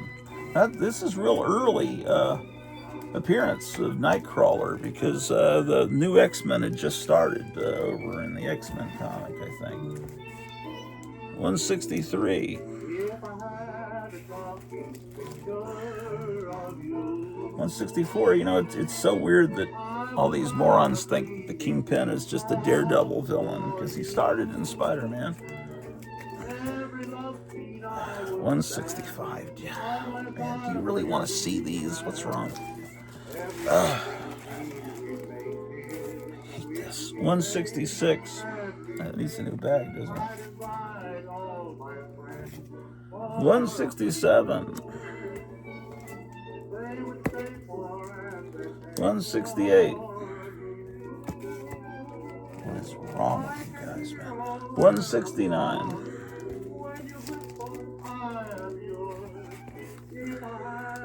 170. 171. This ties in with an issue of Nova. As I recall, you had to buy that issue of Nova to know what's going on. 172.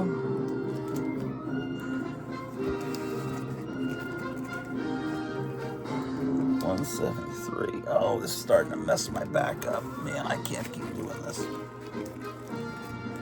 174. Okay. Is there anything, have you seen all this? You have all these books. Why do you care about seeing them? Everybody's got those books, don't they? I mean, if you're my age, you probably do.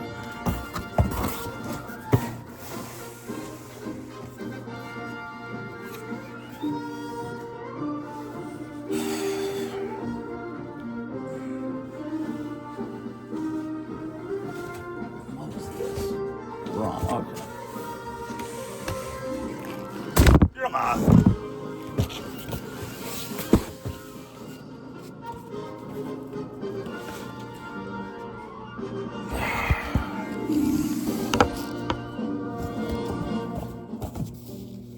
What the hell is this box? Oh, it's Charlton Books. This box I got.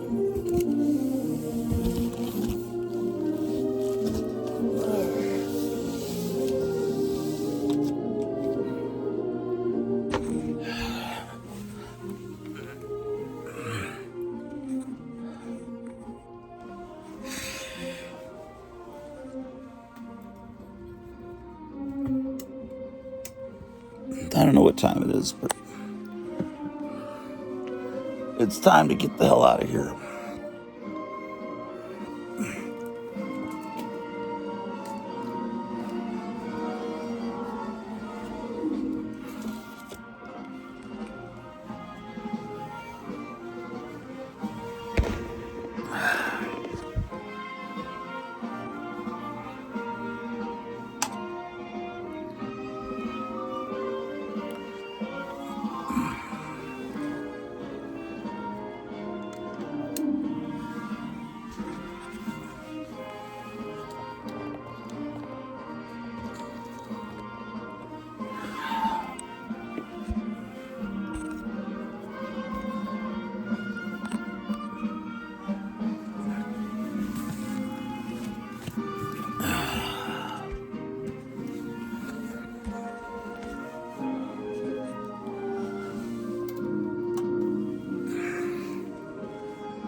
Oh.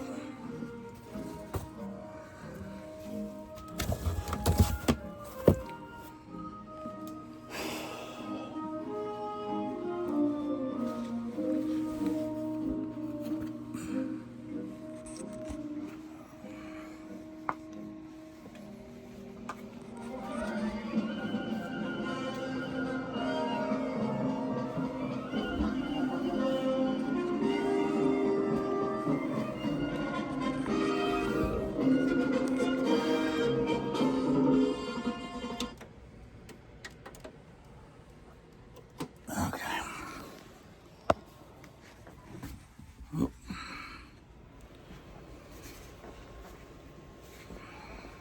Sorry, ladies and gentlemen. Shutting down the comic room. Turn off the lights. The party's over.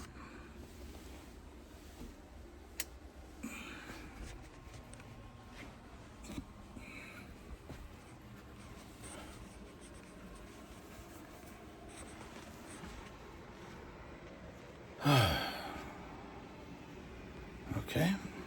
Starting to get a headache.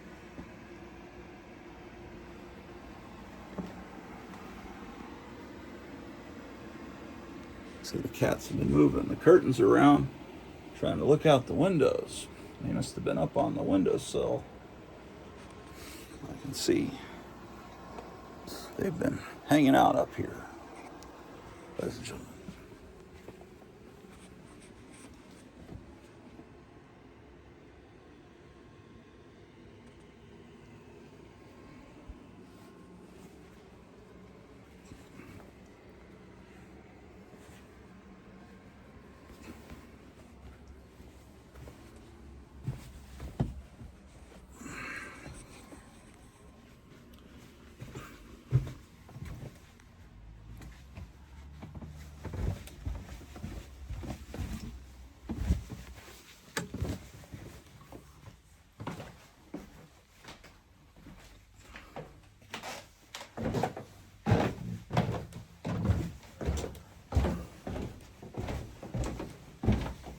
Realizing I'm getting a headache because I haven't eaten.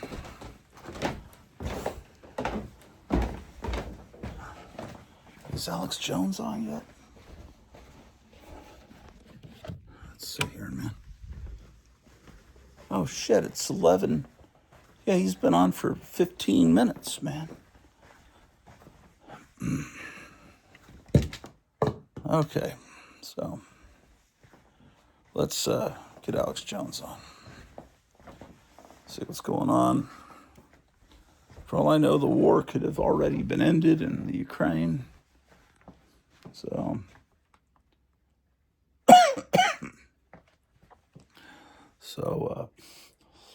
you go to Rumble on your Roku app, and then all you have to do is go to live, and it shows you, and then live right now, InfoWars. You click on it, and I can rewind it. There's always going to be a couple of commercials you have to click through. Watch until the end and go learn why the smart. Are you on Medicare A and B and also managing a chronic health condition? This urgent update could change everything. Seniors with On for his gun, and then he figured out it was a swatting and called 911. I mean, Okay, so we got to rewind about, let's see, right now it's about 11:20. I got to rewind about 20 minutes. I'm sorry, FBI Director J.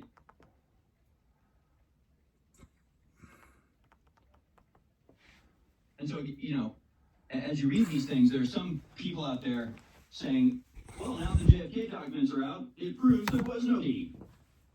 You know, like, no, it doesn't say this was a conspiracy. What it has is evidence of a conspiracy. What it has is multiple people all over the world all knowing about this before it happened somehow. What it has is Lee Harvey Oswald meeting with the guy who would eventually murder him a week before the event happened. What it has is people with knowledge of the event contacting This is British the show that officials. was on before Alex Jones. I want to hear this, so let me Which is evidence rewind of this a little conspiracy. bit too. Foreknowledge. gets monetary, it gets financial and legal as well. What we're doing and what we're under and what we're up against, while at the same time, we can't tell you about these things, especially in detail, because our enemy is watching us right now. Just like you're watching us, our enemy is watching us. Okay. I brought the mail in. Well, I'm being chased. I haven't eaten. Make public. It's almost noon. The fact that they get swatted.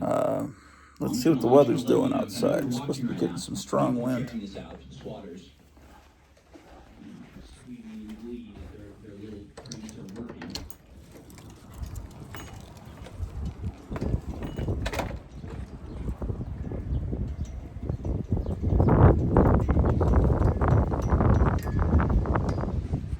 Yeah, well, we'll see what happens weather-wise. Anyway, it's been a wonderful morning I've spent with you. I just wanted to come on and do a tribute to the Mad Peck, John Peck, who left a great legacy of wonderful work and was a great genius that loved comics and loved music, and he'll be missed. And I'll talk to you guys real soon.